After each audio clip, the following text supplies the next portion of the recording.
Good morning, everyone. I snuck on a couple of minutes early because I saw there's heapsies already in the chat room saying good day to each other.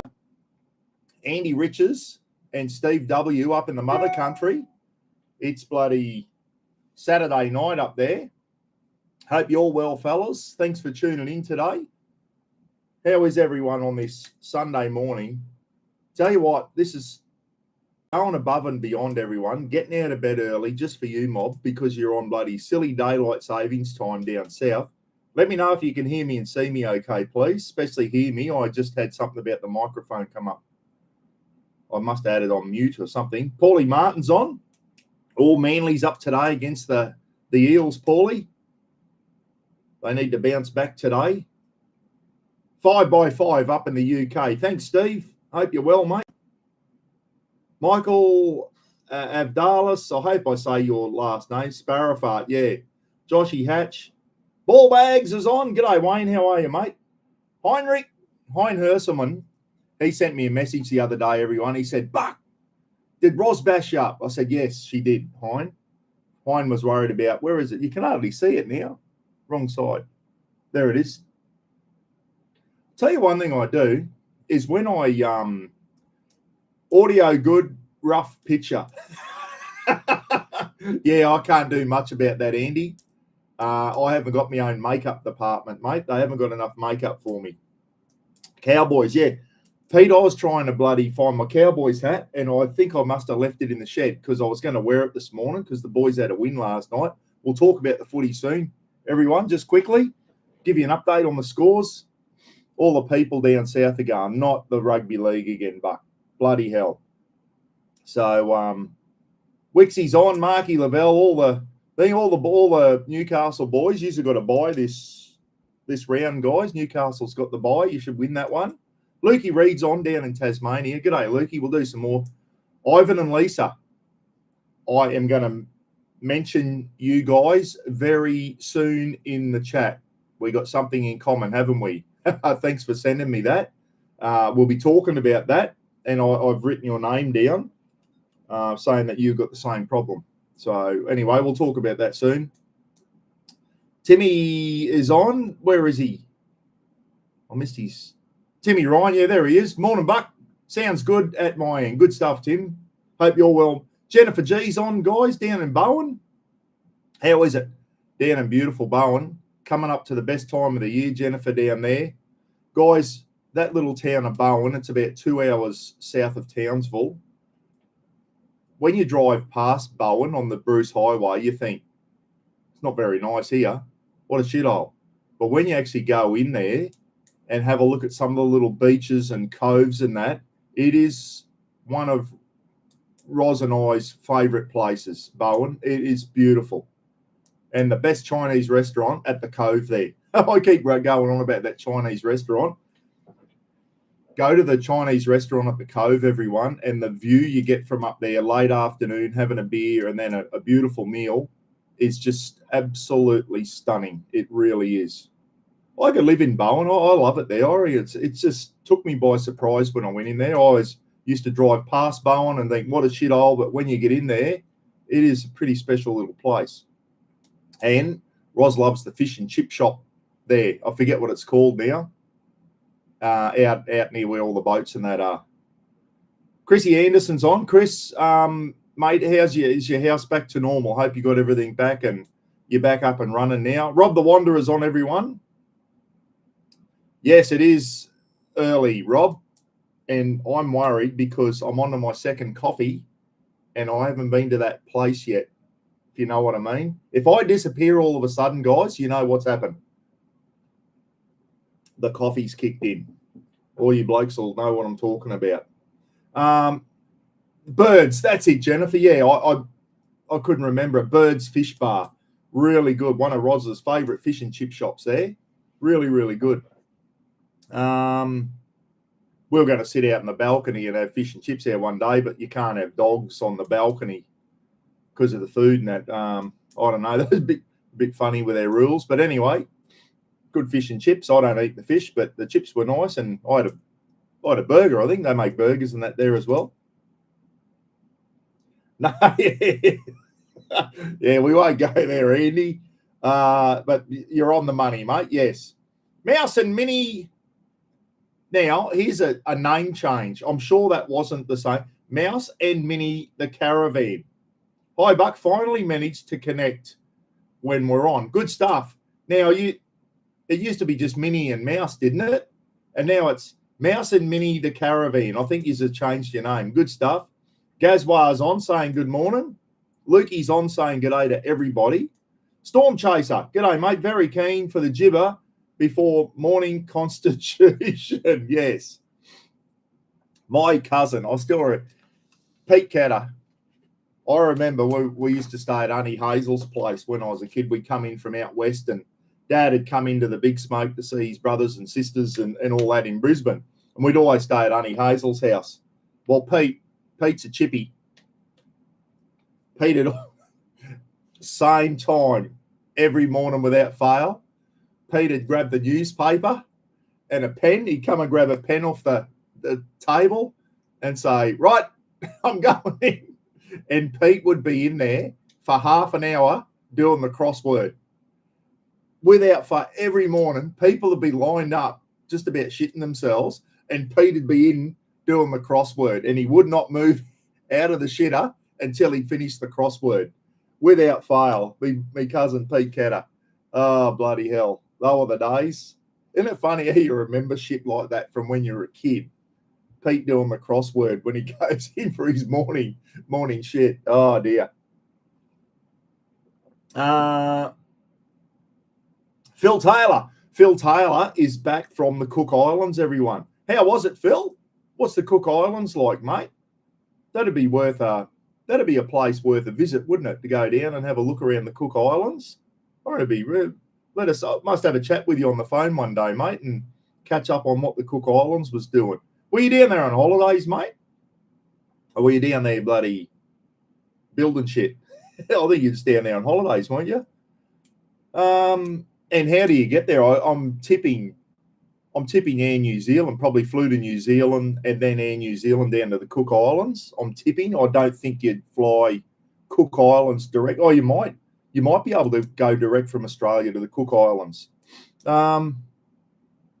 Yeah, got to get Storm Chaser. Got to get the morning paperwork done. Absolutely, mate. Absolutely. Oh, dear. Cole on the Fatheads on. G'day, Cole. How are you, mate? Who have I missed? Have I missed anyone before I go on and go through? And we'll start on the footy scores. Got lots of good stuff to go through this morning, guys. Lots of stuff to talk about. There's not going to be any big rants or anything this morning. The kids can watch this morning, everyone. If you've got your kids up, it's not going to be, there'll be no swearing and that this morning. So kids are fine to watch this one. We're going to be talking a little bit of politics and stuff like that, but there'll be no swearing. I'll keep it all family friendly this morning, okay?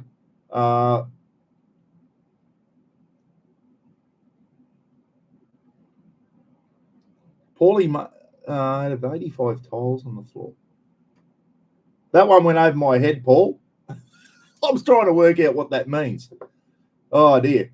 And, Paulie, we're going to I want to talk this morning about our caravan setup. Because, Paulie, we got the same type of setup. Thanks to Paul. I forget, what's your wife's name, Paulie? Sorry, mate. I've got a terrible memory. But when we're at the Legends camp, Roz and I, we were in the Drifter camper trailer, and it was freezing cold, and I was walking past Brad and Mary's bloody Zone RV coming up from down at northern New South Wales, where my campground was, when I had to walk all the way up to where everyone was. And I walked past all the caravans and could hear people snoring and diesel heaters going and that. And I thought, arseholes. Anyway, Paulie showed us through his Jayco 17-foot caravan, guys. And as soon as Roz and I walked in, we went, yep.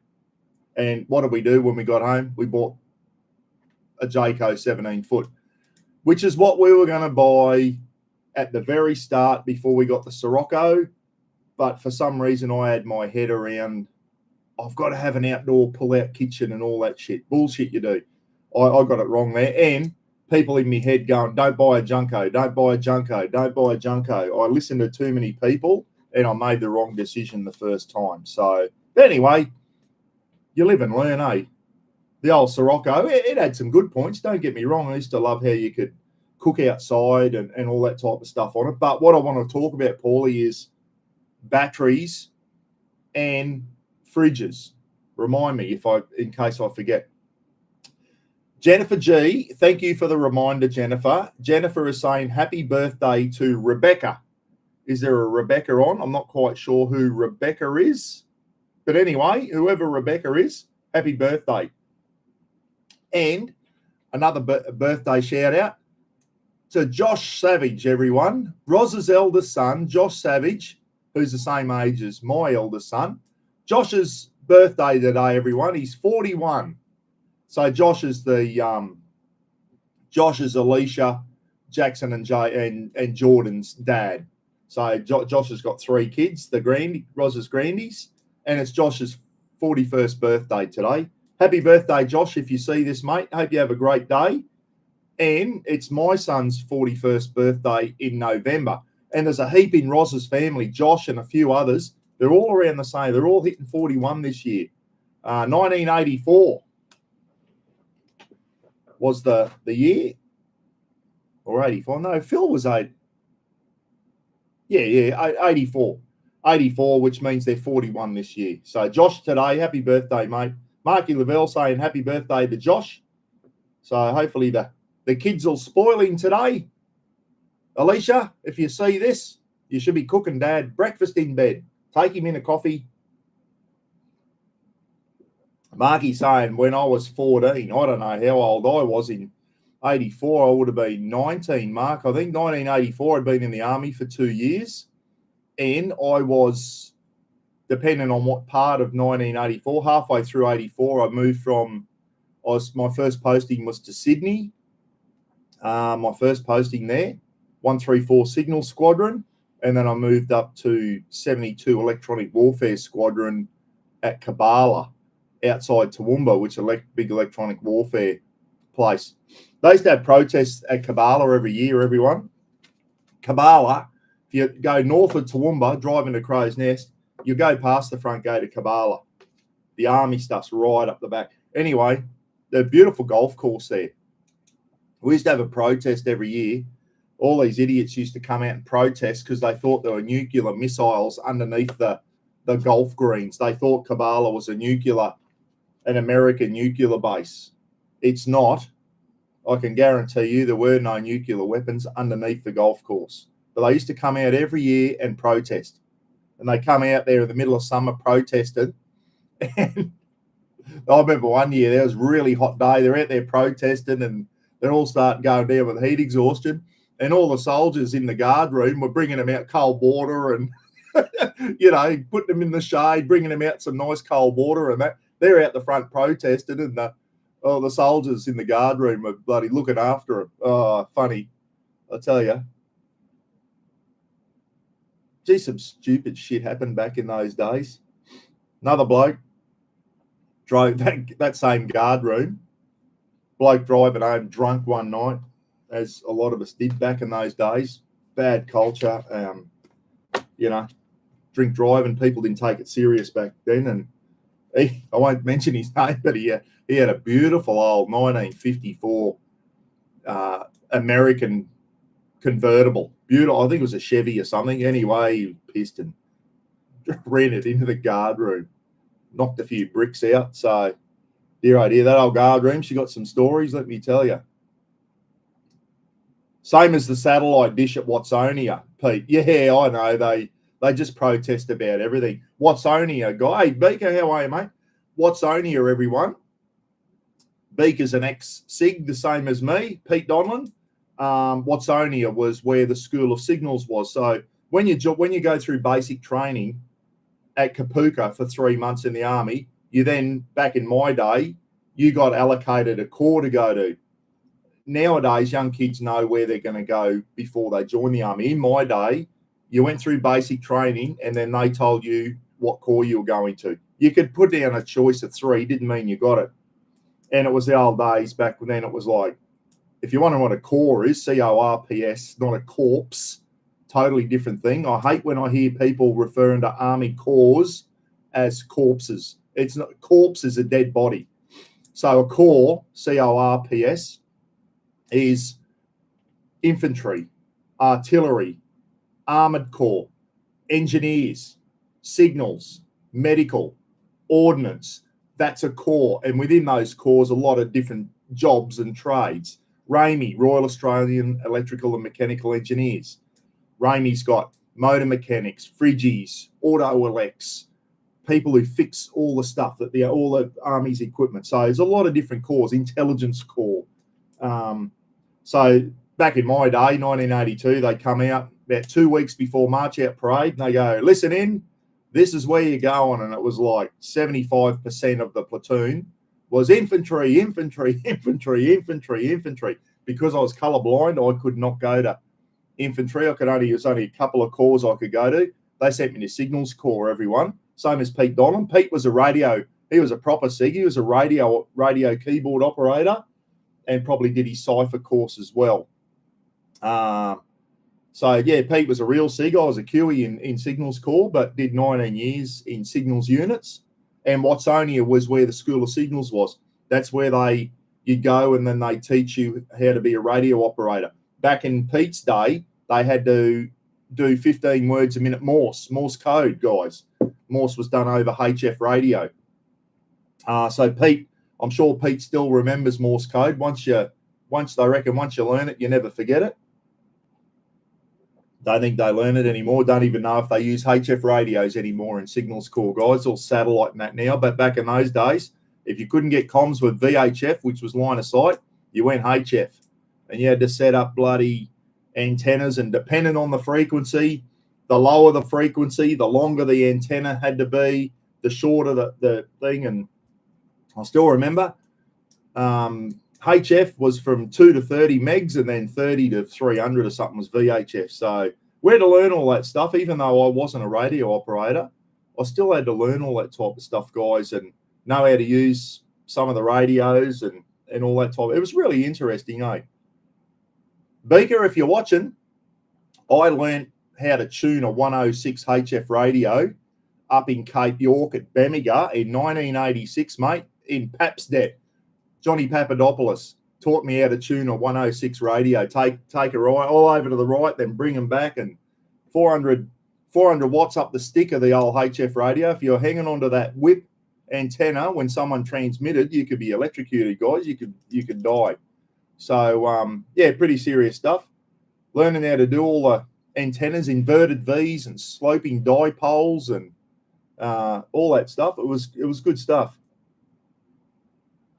No, Chris said, I've got low frequency and a long antenna. Submarines use ultra low frequency or something, don't they? I forget now. Licensed radio amateur over here, Buck. Don't do CW. CW, counter continuous wave, which was Morse code. Andy is a licensed, is it called HAM, H-A-M, isn't it? Not hand radio, ham radio. That would be a great hobby to get into if you had a good HF antenna in your backyard and a HF radio. HF radio in the right conditions, everyone. You could talk all around the world on that. I'm going to tell you a really good story here. Bloke called Carl Jennings, everyone. Jeno. He was at 103 Signal Squadron with me. Beaker might even know this story. Jeno deployed to Somalia. And back in those days, they're not around anymore, I'm sure, so I can probably say this. We had a big, it was like a shelter mounted on the back of a Unimog, guys. They used to crane it onto a Unimog. Inside there was like a mini communication center. It was a big HF radio. Anyway, they took a Medport shelter over to Somalia so that they could do long-range communications back to Australia. Geno's in the Medport shelter one night in Somalia, and he's going through the freaks and he hears an Aussie voice as he's scrolling through the frequencies. So he gets on and goes, whatever the call sign was. Anyway, it turns out that this guy was in Townsville. And Jeno goes, anyway, I got talking to him. This bloke rang up Jeno's missus, and the next night, Jeno's missus came over to this guy's house, who was a ham radio operator, and Jeno was talking to his wife over HF radio. Unbelievable. Would have been insecure. No, wouldn't have been mentioning anything about where he was or all that type of stuff. But yeah, Jeno got to talk to his wife on a HF radio from Somalia all the way back to Townsville. So that's what HF radios can do, everyone. You're probably going, Buck, shut up. Yanks call it ham radio. Yeah, ham radio is okay. I think it's called ham radio here in Australia as well, Andy. But to be a ham radio operator, guys, I think you do have to have a license. You have to be licensed for it. Beaker saying we used the 106. The 106 radio was a big double stack thing. That was in the back of a Land Rover, guys, and it was like our most powerful HF radio back in the day. It was an old American radio. This is back in the 80s, guys, when we used American radios, the old AN GRC 106 it was called, interface into the phone system from Somalia. Okay, there you go. Were you one of the Somalia dudes, Beaker, were you? Did you go to Somalia with the boys?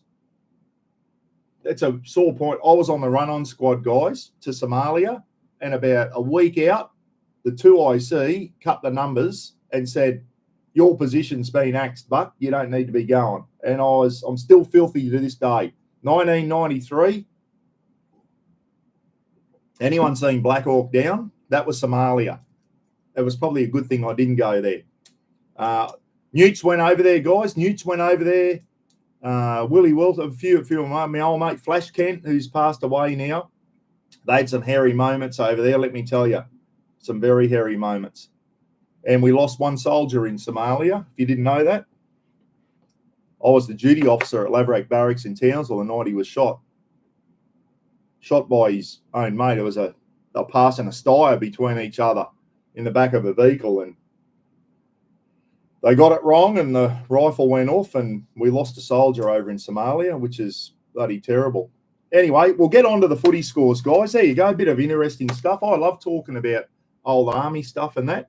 Especially, Willie got my spot, Beaker, the bastard.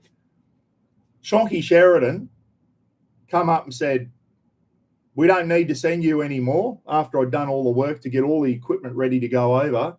So I went away on Christmas leave and then find out Willie's jumped into me spot. I still give him shit over that. Every time I speak to him on the phone, you stole my trip to Somalia, you bastard. He just laughs. So 6 months over there, yeah, it would have been a good trip to go on. It would have been a bit hairy, but that's what you join the army for. Hey, on to some footy scores, guys. Thursday night, the Rabbits. How good are the Rabbits looking under Wayne Bennett this year?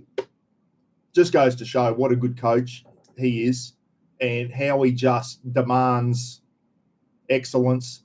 And you watch Wayne Bennett when he coaches a team, guys, very rarely will you see any of his players get in the shit for being on the piss and all that. Wayne doesn't tolerate that stuff. And I don't think Latrell's back playing with them yet, is he? So they've still got Latrell to come back. South 28 beat Penrith 18. Penrith without Nathan Cleary are nothing. They're still a good team, don't get me wrong, but without Cleary, they will not win.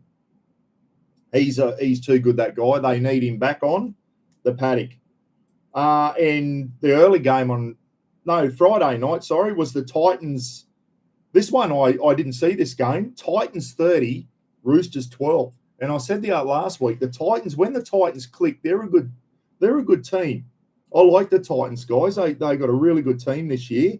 I reckon they might be up in the 8 this year if they can keep going. Broncos 20 on Friday night, Dolphins 12. Things down. The Dolphins aren't doing real well, are they? They are not doing real well at all. And that wasn't a bad game, but the Dolphins, once again, they make stupid mistakes at the wrong time and the wrong part of it, dropping the ball in their own half and all that type of stuff, not completing their 6. St. George, here you go. St. George, big upset, 14. Melbourne Storm 8. Saints got up over the Storm, guys. The Storm on top of the ladder got beaten at St. George. So there you go. Saturday night, Cowboys 30, Canberra 20. Okay, the Cowboys did some good stuff there. And I got a phone call on, I'll talk a bit more about this later. My mate Dicko, everyone, he works for the Canberra Raiders. Him and Billy Kraft, who I served with over at the SAS Regiment. Dicko and Billy works in Canberra now. Anyway, he came up to Townsville. Dicko actually works for the Raiders. And they rang me Saturday and go the Raiders and all that type of stuff. So I have to ring Dicko this afternoon and rub it in. So Cowboys 30, Canberra 20. Young Jackson Purdue in the centres for the Cowboys. Keep an eye. He's going to play Origin one day, that lad. He's getting better and better. He's coming good. Tell you who is looking good. The Bulldogs guys. Russ Longson. Is Russ on? There he is. He's on. Doggies. Russ is on, watching me. Russ is at work at the moment, guys. Don't tell anyone, but Russ and Pap are at work and they're watching me. So g'day, fellas. Hope you're having Sunday morning breakfast and bacon and eggs or something there out at the farm. Doggies 20, Cronulla 6. That was a good win, and it was at Cronulla too. It was an away game for the Dogs, and they got up 20-6. Cronulla's no slouch, and the Doggies are without two of their really good players, Burton and Kickow, guys. So the Bulldogs, Russ is excited, guys. Don't go off too early, Russ. Don't go off too early, but they're looking good. And today's games, guys, Paulie Martin's Manly Sea Eagles versus Parramatta Eels. Manly should have a win there, shouldn't they? And the Tigers and Warriors. Tigers at home. Warriors don't play well away from home, the New Zealand Warriors. So I think the West Tigers.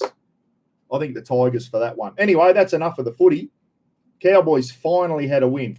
If we lost that game last night, I think the coach would have been tap dancing for his job, guys. I think we've got Dwayne Duffy's on saying g'day. I think we've got Penrith next week. So, yeah, that's going to be hard. Up the Eels. Jamie Fulton saying up the Eels. So we still got some Parramatta supporters on there. Wow. Now, the next thing I want to talk about, everyone, and I might do a poll for this. We'll see how we go anyway. Oh, no, I'll talk about this one first. The books, the Rafa books, everyone. The Rafa books have left China. They're on the ocean as we speak. So they're inbound, which is absolutely fantastic. And when they arrive, I've got a rubber stamp made up. Use bloody little ink pad and a stamp. Got it made up. They do a custom thing. It didn't take long to arrive either. And I'm going to rubber stamp Rafa's paw onto every book. There it is there. The first one there, the dark one. Comes up all right, doesn't it? Little doggy paw with Rafa in the middle. So I'm going to stamp all the books in at the start. And everyone will have a chance to buy it. We're going to do a book launch, guys. We're going to do a book launch. When, I don't know. We're going to wait till they get here first, and then we'll work it out then. And during the book launch, it's going to be done via StreamYard, and there'll be me, Rob Richmond, guys, who was the one who did the AI work to get the photos to match the words of the book. And without Rob, it wouldn't have got off the ground. And then Brett from SMG Sports is going to come on, which is absolutely... I've been trying to get Brett on the channel for years, everyone. And Brett's got a good head for radio, he reckons, and he didn't ever want to come on a live feed, but he said, Buck, I'll come on this one for you. So Brett's going to come on, and because he was a big part of... I was also, after we got those Aussie... Rob Richmond got the 7 Australian ones made up. It just wasn't... To get them made in Australia, everyone, the charity thing would have fallen in a heap. It would not have been worth doing. I would have had to charge you $50 a book. No one's going to... You're not going to make anything for charity there. So Brett found a place in China that makes the books. And let me tell you, we're getting the books. He got on to me the other day. And this is how good the service is, everyone, from this mob in China. Young girl in China that Brett was talking to. Anyway, the whole time through, she was sending Brett's pictures and little videos of the books being printed out and then the hardcover getting done. So keeping us updated on how the books were going. We ordered 500 and then when it was completed, sent Brett a little video with some nice music over the top, which I put up on Facebook. Just fantastic service. Absolutely. And then she contacted Brett the other day and goes, "Oh, Brett, we made an extra 29 books.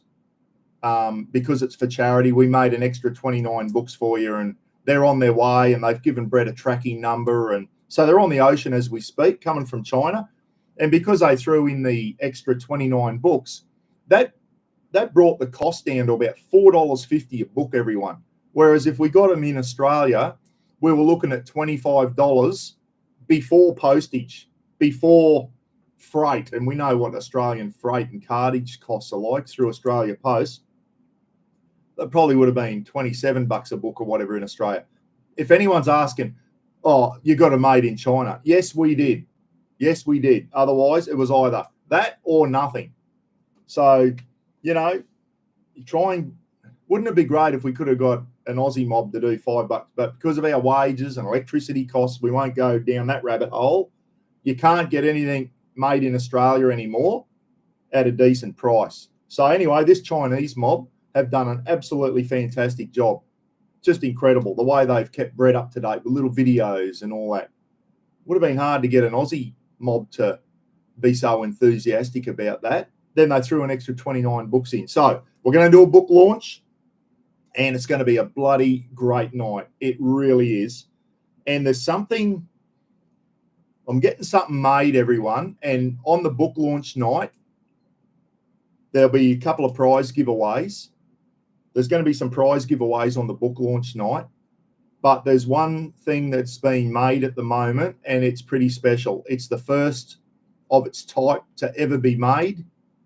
And I'll tell you now, when you see it, and I'm not letting the cat out of the bag, when you see it on that night, when it arrives, everyone is going to want to go in the thing, hashtag whatever it may be, and hashtag diddly donk or something, and everyone on there that night will have a chance to win this thing. And the only hint I'm doing is it's something to do with Rafa. And it's not a free book or anything. It's something really, really special, guys. And you'll have the chance, someone that night, to win it. So, absolutely. It's going to be a special night, that one. And I'm excited about it. I'm excited about doing a book launch. This Rafa book has been in mine and Roz's head for years, guys. Back when we went on that holiday down to Tasmania, and every time Rafa got in the car, we go, "Oh, Rafa, you get seatbelts on for safety." And, every time we take him to the beach, look out for crocodiles, and just saying shit like that, like he's our kid. And we said, wouldn't it be good to have a little book one day, a little Rafa book, and look out for crocodiles, look out for cassowaries and all that shit, and seatbelts on for safety. And that's where it started. And then it came from, and here we are getting very close to doing Rafa's first ever book. And I think this is going to be hugely successful. All the profits are going to go to charity, to animal shelters and wildlife carers, stuff like that. And not only that, when we make, say, a $250 profit, I'll do a live feed, and anyone in the chat room will have a chance to win $250 or whatever dollars for their local animal shelter. So if you're in Tasmania, say Lukey Reed wins the competition that day, he can pick a little animal shelter down there in Launceston, and we'll send him down $250 or $500, whatever the case may be. So everyone will have a chance to win some money for their local animal shelter. Or if you know a really good wildlife carer, people that go out caring for koalas and kangaroos and that have been hit by cars and all that, happy to give the money to those wildlife carers too. They do a fantastic job. That's what it's all about, guys. This isn't about me making money. I'll be losing money on this, no doubt. I've already coughed up $2,500 to get these 500 books. So if I can get $4.50 a book back just get my cost back. Well, get close to my cost back. No doubt I'll be giving some of the books away and whatever too. But, if, out of that $2,500, if I can get $2,000 of it back, it'll be worth it. And then all the profits will go to charity. What I was thinking of doing too with the books, this isn't set in concrete now, is I know a lot of people already contacted me and go, Buck, we want to take 10 books. I'll say, hang on, they haven't arrived yet. I thought if someone does buy 10 books, they should get a bit of a discount. So what I was thinking of doing, this doesn't include postage, because postage is either going to be, whether it's a single book, it'll be about $6 for an envelope to post that book, because it's bigger than because of the thickness, guys. It goes to a small parcel thing. I've already been through this with Australia Post. I was thinking of doing one book for 20, 2 for 35, 3 for 45, 5 for 65, and 10 for 120. So it gets cheaper the more you buy. I know, and the idea is, you're probably thinking, Buck, why would you want to buy 10 books? Well, there's people out there that want to get 1 or 2 for themselves, for their grandkids or whatever. Then they're going to donate some to their local kindergarten or preschool and stuff like that. So even if you haven't got young kids in your family or grandkids, go to your local kindergarten with a couple of books and go, here's a couple of books for you. Put them in your little library so the kids can read them, or read them out to the kids. Go to your local school, all the preschools. So everyone's got a primary school. Go in with a couple of books. Here you go. This is for the preschool kids, not grade 1, the preschool kids, prep or whatever it's called, and donate a couple of books. Give them a couple of books and go, here you go. Mate of mine made a book up. Here it is. And it's all safety stuff. It's really good stuff for getting into kids, like don't walk them behind cars. Don't pat strange dogs that you don't know. It's all safety orientated to keep kids safe, everyone. That was the whole idea behind it. So no tariffs on Rafa books. Tell you what I am worried about, Marky, is friggin' Border Force or Customs getting hold of them and going, oh, what's this here? Oh, we'll charge him an import tax. So I'm not, the Chinese are bloody looking after me. I'm worried about what's going to happen if they hit Australia. I did something before and I got stung with an import tax. So they don't give a shit if it's for charity or not. They just see an opportunity to get money for the government, don't they? So Blue Dog 10's on. So there you go. That's an update on the books. Something special. Something's very, very special. You'll have a chance to win it on that night. And Rob Richmond and Brett Hogan, guys, from SMG Sports are going to be on to help me with the book launch. That's going to be a really, really good night. Start getting excited about that. It's the old buckaroonie. And, if this one goes well, I've already got shit up here about the second book next year. Rafa goes on adventures, or Rafa goes on holidays, because that dog has been everywhere from Thursday Island in the Torres Strait to Tasmania and in between, and over to South Australia. So there's some really good places we've been. So Rafa goes on adventure will probably be the second book, and maybe it's something we can do. And who knows, in 2026, maybe the profits from that second series of books can go towards the Legends of Charity, Ed and Naz down there in the high country. So we'll see how we go. I've still got another really good idea in my head, nothing to do with books, and it will be good, but me and Gidgey been planning and working on this one for a couple of years too, but we just, once again, we kept hitting brick walls, and it looks like Brett from SMG, guys, may have burst through that brick wall and may, with his expertise, allow it to happen. And that one will be special, and that's to do with merchandise to make money, but it'll be to do with camping stuff. So anyway, I'm keeping that a secret too. Yeah, Trumpy had put a 25% tariff on the books, yeah. But anyway, they're on their way, everyone. So it might take a couple of weeks to get from China to there, and then it'll probably take longer to get from Sydney to Innisfail via Australia Post. We'll see how we go. So we've talked about the footy. We've talked about the books. I want to keep talking about the books, guys. I want to keep you excited. I'm excited about it. Rafa's pause. So what else did I have here? Saw my have you seen my video the other day about the Jackery? The Jackery's good, everyone, but it hasn't got enough power in it to power my house all night. If it did, it'd be absolutely brilliant. Now, I'm talking about people are going in the camper. Forget about camping. This is to do with when we lose power after a cyclone or a storm all night and we can't sleep because there's no fans. The Jackery, the whole idea of it is, and Russ said, oh, just use your generator. Not at 1 o'clock in the morning, Russ. Neighbours are come and knock me out, mate. The Jackery can plug in, and I've proven it, can plug into my generator plug inside the house using a 10 to 15 amp amphibian, okay? And I can power the house off the Jackery. The trouble is there's not enough battery power in the Jackery to power the whole house. Now, listen, if I went out and unplugged the freezer and the back fridge and the shed fridge and maybe a few more items, it might get me through. I'm sure the Jackery, if I just wanted to power the ceiling fans during the night, I could do it. But I want to get more power into the Jackery so I can leave everything turned on. It gets me through the night.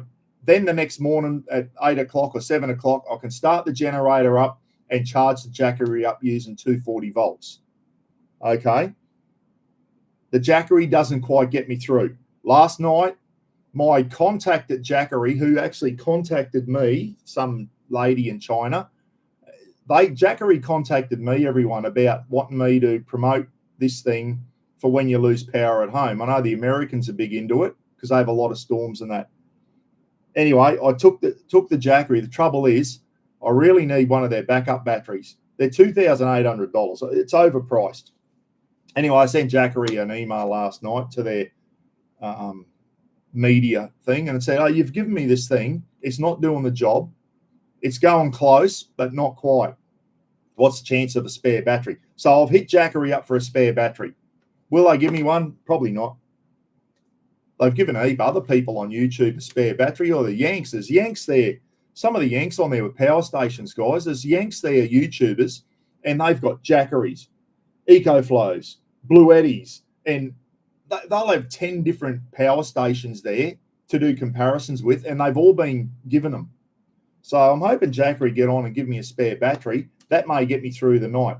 In the meantime, I've thought, I've got a bloody 120 amp hour lithium battery sitting there. Why can't I get some power out of that into the Jackery to make the Jackery go further? Well, it can be done. It can be. But if you saw my clip, I went to use the kick-ass 700-watt inverter, thinking I'd use because the best way to charge the Jackery is via 240 volts, guys. You get a lot more power in quickly. I thought I'll just use the inverter, thinking that inverter's 700 watts. It'll pump 700 watts into the Jackery. That's me not understanding electricity and that properly, everyone. Why it doesn't do that? Why, if I've got a 700-watt inverter and I want to put power into that item over there, why can't it go, all right, I can give you a maximum of 700 watts. That's all I can put into there.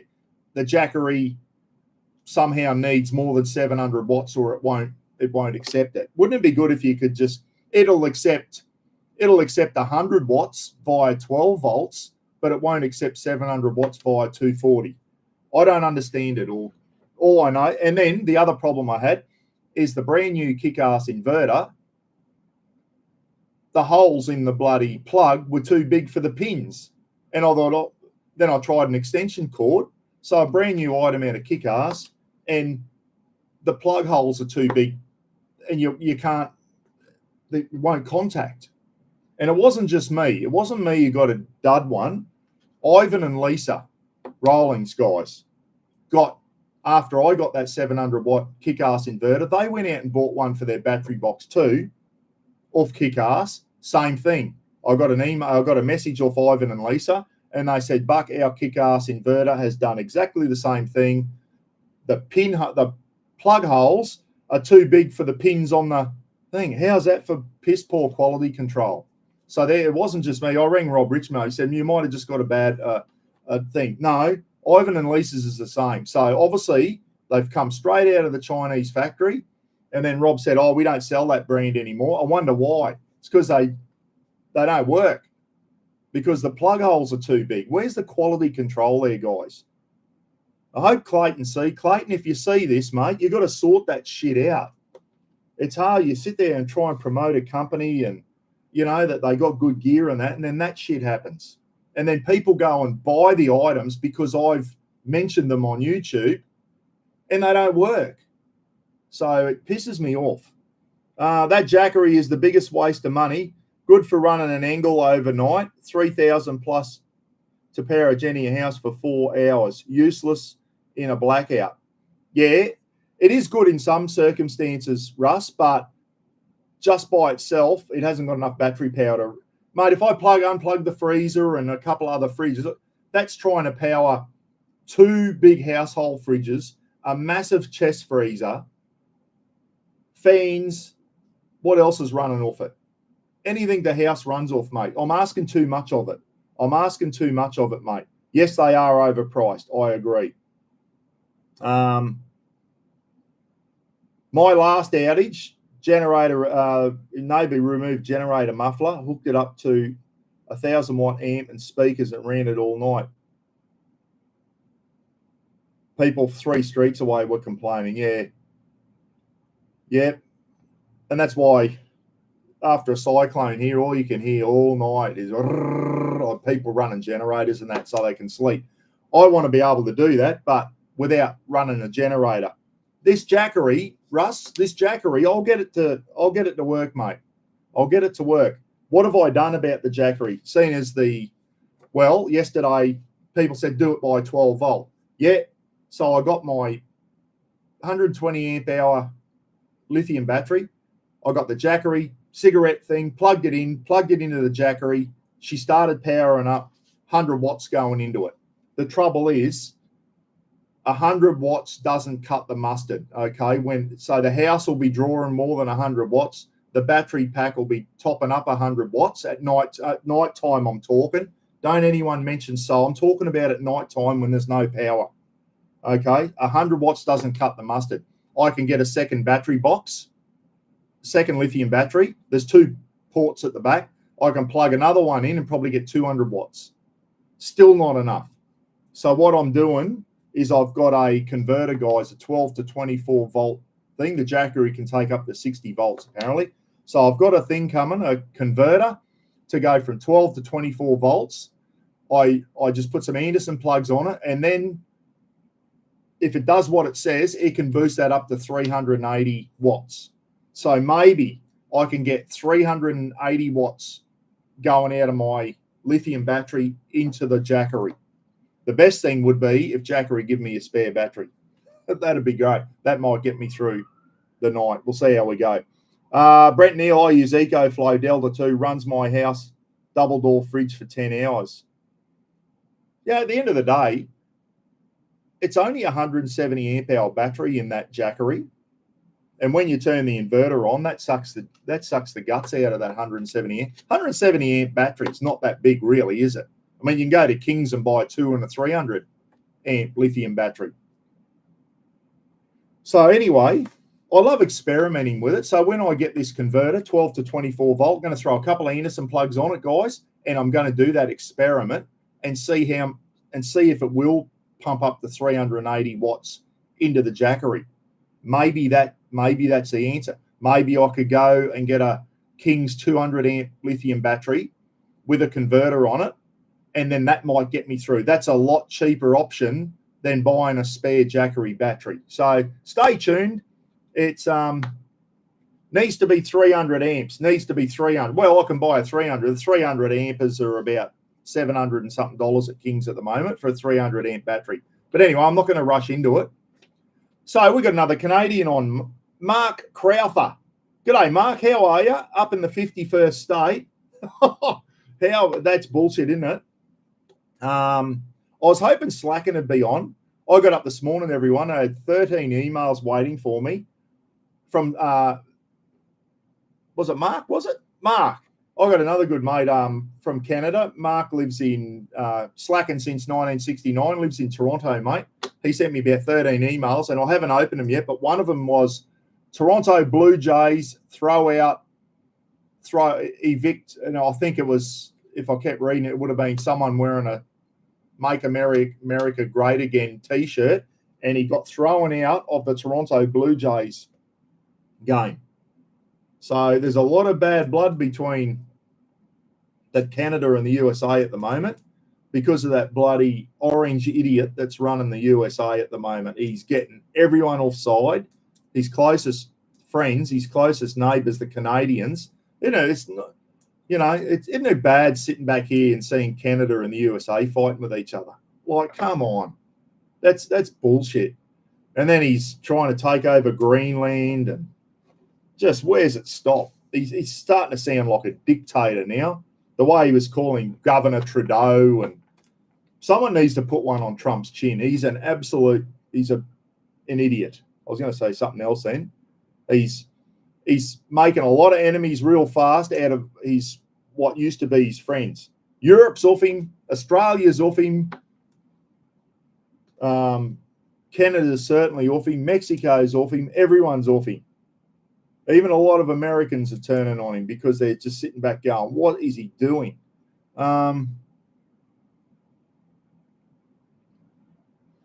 But can I piggyback? Yeah, I have, Lukey. I've piggybacked it via 12 volts, mate, but it only puts in 100 watts. That doesn't cut the mustard. I need a lot of watts going in, mate. People go, you can get up to 800 watts of solar in the next day. I need power going into it at night because it doesn't get me through the whole night. I've got to start unplugging a lot of stuff in my house, guys. If I just want to run ceiling fans, that'll get me through the whole night. It's not the end of the world. But wouldn't it be good to be able to have something silent to run my house all night? And then the next morning I can crank the Jenny up and charge it up. Maybe that one of those other batteries will do that. But, maybe a 300 amp King's lithium battery with a converter to pump heaps of power in, that might be the option. But I don't want to rush in and spend money on that at the moment. So anyway, but yeah, the Jackery's overpriced. All those things are. It's not just Jackery, guys. All those power stations, those things, they're great bits of kit, but they're all overpriced. EcoFlow, Bluetti, none of them are cheap. None of them are cheap. Even the kick-ass ones and the 2400 ones, they're not cheap. Okay. I've had a bad run with kick-ass. I only use Victron now. Yeah, Roy, I hate seeing that, mate. Like bloody Clayton goes on about I only sell things if they're kick-ass. I had their toasted sandwich maker. Piece of shit. Broke on me the first time I used it and drew 60 amps to cook a toasted sandwich. You can do it on a bloody frying pan over a gas and make just as good a toasted sandwich. It's as I said, we're getting all this Gucci stuff, which is going to lead me on to my next point, everyone. Going to lead me on to my next wind generator on the roof. Yeah, if you could, I actually looked into wind generators, Fish, and it was a bit over my head, but a little wind generator. But how much power will that crank out? I do not know. I had to return my kick-ass battery monitor twice. It was rubbish. Hey, Goldie and Robbo. Yeah, I know, mate, and I hate hearing that. I used to think a lot of kick-ass. I think they've fallen into the trap now. Like a lot of things, just get on Alibaba and import as much stuff as you can, put your logo on it and sell it, and without testing it properly. And I know Rob will probably disagree with me there, but I've had a few bad things from, I sent him a big thing about their toasted sandwich maker and how it was no good. It drew too much amperage. It was flimsy. I made a sandwich, and as soon as I tried to press it together like a jaffle maker, I'm talking, it cracked. The plastic handle cracked on it first time I used it. And I sent a thing to Kick-Ass and said, this is shit. But I'm still on Facebook now. Kick-Ass ads coming up with the toasted sandwich maker. They're still flogging them off. I don't know. If I imported stuff and it had the Buckaroony emblem on it, guys, if I imported that stubby cooler with Buckaroony on it and the arse kept falling out of it or they kept ripping down the seam and people were complaining, I'd take it off the market. I wouldn't sell the bloody thing. But guess what I did when I got that? I made sure it was all double stitched there. I made sure the base was all stitched in so it didn't fall out like a lot of stubby coolers. I made sure it was 7 mil thick, not 5 mil. Okay? That's what I do. You make sure you test your gear and make sure it works well. I hate to be bagging kick ass out. I like Clayton. He's a top bloke, but I don't know. I just don't think I just don't think he's got people under him that are testing this stuff. And if it's right, they should be going up to him and go, Clayton, we got a drama here, mate. These things aren't up to speed. But no one's saying it. They're just selling them. And then the poor old customer at the other end's finding out. Like having a 700 watt inverter, which cost me a few $100s, and the bloody 3 pins that go into it, it just falls out because the holes are too big for the 10 amp pins. Who quality controlled that when it came into the country? Unbelievable. And it wasn't just mine, guys. Ivan and Lisa had the exact same problem with theirs. So it was obviously a batch of them came out where they made them with the bloody holes too big for the pins. Absolute bullshit. I was going to say now, I've got to get back on track. I had some other things I wanted to say here. I'll tell you who put me onto that converter thing. Alan Meechan from Collinsville, guys. G'day, Alan, if you're watching. He put me onto that converter thing and said, give that a go. So I am, mate. And I got a message from a bloke called Gary South. Gary, if you're watching, Gary asked me a few things about flying an Anzac flag. Is it all right to fly an Anzac flag for the whole month of April? I said, mate, I fly Anzac flags all year round. Fly them whenever you want. There you go. That thing sits up in my room. You want to fly an Anzac flag outside your house? Bloody do it. Good on you. Good on you, Gary, for doing that. He wants to fly the Aussie flag and an Anzac-themed flag. So bloody do it. As long as the Aussie flag flies precedence, the Australian national flag always flies precedence to any other flag in this country, guys. Always. That is the number one flag right there, and it always flies precedence. Read the Flags Act, 1953, everyone. Actually, if you just Google, there's a certain ways you have to fly flags, everyone. You know, if I want to fly 4 flags outside my house, the Australian national flag, the Queensland flag, and the 2 Indigenous flags, I can do that. But that one there, the Australian national flag, will always fly on the right extreme. Or if you're looking towards my house, the Australian national flag would be on the left. If you're standing at the flags looking out, the Australian national flag's always on the right extremity, then the Queensland flag, then the 2 Indigenous flags. And even though it's not written anywhere, the general rule of thumb is if it's on the mainland, you fly the Aboriginal flag first, then the Torres Strait. If you're up in the Torres Strait, it would be Torres Strait, then Aboriginal flag. But that's not written anywhere. That's just a bit of a rule of thumb there. It doesn't really matter which order you fly the Indigenous flags. And a lot of people have said, oh, what do you think about Albo flying the 2 Indigenous? I'm for it, guys. And everyone's going, oh, there's only one flag. No, there's not only one flag. But that one there will always take precedence over every other flag. Always. It doesn't matter what your view is or anything. That flag there is number one, guys, and will always be so. While that's our national flag, that is always the one that flies precedence over any other flag. And I don't mind Albo flying the 2 Indigenous flags. I think it looks quite good. And outside schools here in Queensland, you'll see that some schools fly the Australian national flag and the 2 Indigenous flags. Some schools will fly the Australian national flag, the Queensland flag, and the 2 Indigenous flags if they've got 4 flagpoles. I think it's a good thing. I think it's good to for our Indigenous people, but it pisses me off when I see people flying. They wear their T. And I'll give you an example. Russ, if you're still watching, our union, when I was a prison screw, guys, the Together Union or whatever they were called, they turn up in their purple shirts for a union meeting, and they'd have the big Aboriginal flag on one shoulder and the Torres Strait flag on the other shoulder, and Together Union on their shirt. And I said to the bloke one day, I said, mate, that's great, that shirt. Where's the Aussie flag? All right, it's great to fly those other flags, but fly it with that one as well. And that one takes precedence. There you go. I've had my rant on flags. So good on you, Gary. Was it Gary? Gary. I can't even read my own writing. Gary South wants to fly an Anzac flag outside his head. Buddy, go for it, mate.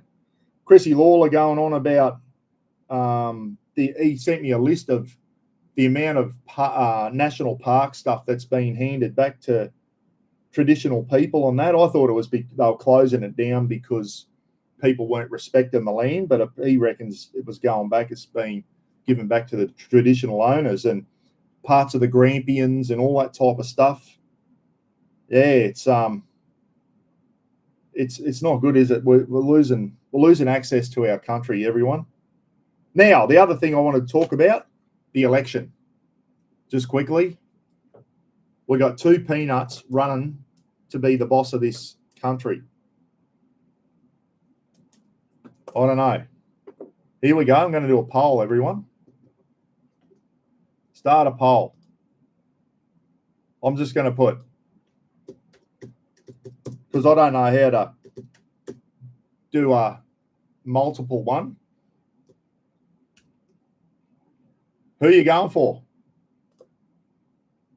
I'll just put Peter Dutton up there, and I want you to go yes or no. Peter Dutton, yes or no? I'll tell you now, guys, the bloke that's in charge at the moment, he's had his chance and he's blowing it. That's my personal opinion. I think he's blowing it. Is Dutton the answer? I don't know. If he gets in, we'll find out. I don't know. I think his biggest problem is, and I was talking to Kaz one night about this, Peter Dutton's ex-Queensland police officer, guys. But I just think he's lost touch with reality too. He's a millionaire, career politician now. I don't know. Wouldn't it be good to have someone going for Prime Minister who's been down in the trenches with the boys? And I found out that, Dutton he was a copper for a while. Well, he did 18 months in general duties in uniform, and then he went up into plain clothes and became a detective. And good on him for that. But in my day, guys, when you wanted to be a copper, we got told 4 years minimum in uniform, doing the hard yards, and then you can have a look at going out and becoming a detective or go to traffic branch or all that type of shit.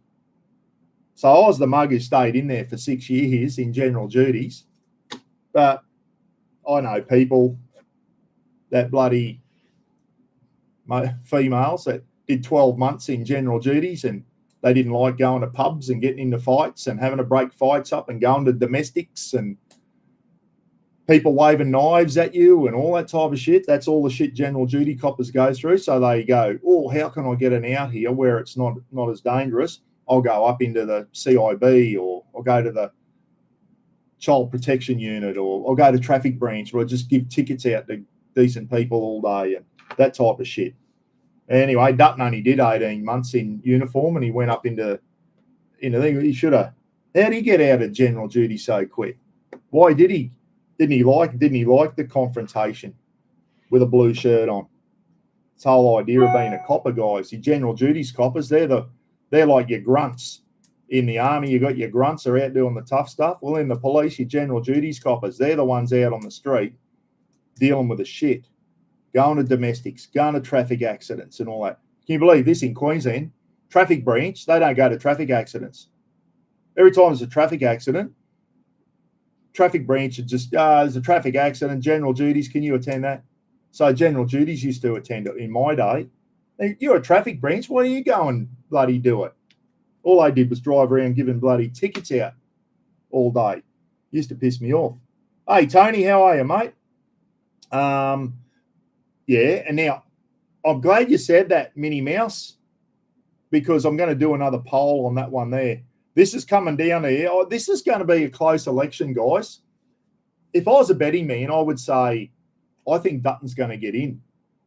But he might get in with a minority, which is going to be a shit fight then. You need to have a majority government so you can make decisions. All right? So I just don't think he appeals to people. I don't think Dutton appeals. Like, he just hasn't got that. I'll give us blokes with charisma. Bob Hawke. Bob Hawke was Labor. Now, I don't vote Labor or Liberal, guys. I don't really care. I just call it as I see it. Bob Hawke was a Prime Minister that was an Aussie larrikin, and it was like he could relate to the average Aussie, Bob Hawke, and I think that's why people liked him. You'd see him in a pub having a beer, sculling a beer at the cricket, all that type of shit. He's passed away now. John Howard, worst bowler in history. Did you see that bowl he did? Oh, remember the day Hawkey was batting? Someone put a bouncer in and it hit him in the face and smashed his glasses. And someone said, oh, being a smart ass, he was a pretty quick bowler. I'll bounce the PM. Watch this. Bounced him. Hawkey went for the hook shot, missed, hit him in the face, smashed his glasses. It was a bad injury. It could have bloody taken Hawkey's eyes out. That was terrible to see, that one. Yeah, in the face. That was horrible, Blue Dog. And then John Howard, playing cricket that time, went to do a spin bowl and it didn't even hit the pitch twice in a row. That was embarrassing. But at least John Howard, when the Wallabies were playing, John Howard would always be at a Wallabies game. He loved the Wallabies. You'd see him on his morning walks with his Wallabies tracksuit on. You know, it was almost like he could relate. People could relate to him. He loved cricket. He loved rugby.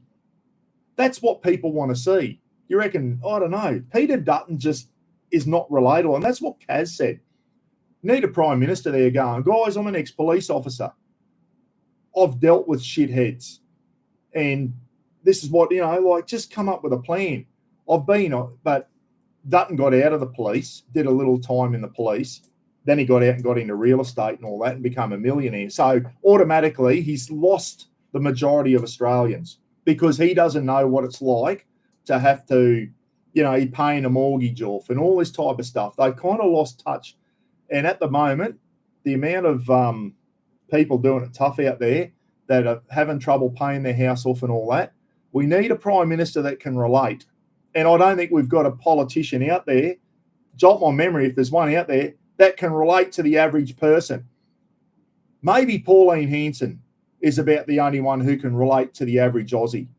And Jacinta Price can certainly relate to what Indigenous people are going through in Indigenous communities and the shit that is going on in Indigenous communities. She can relate too.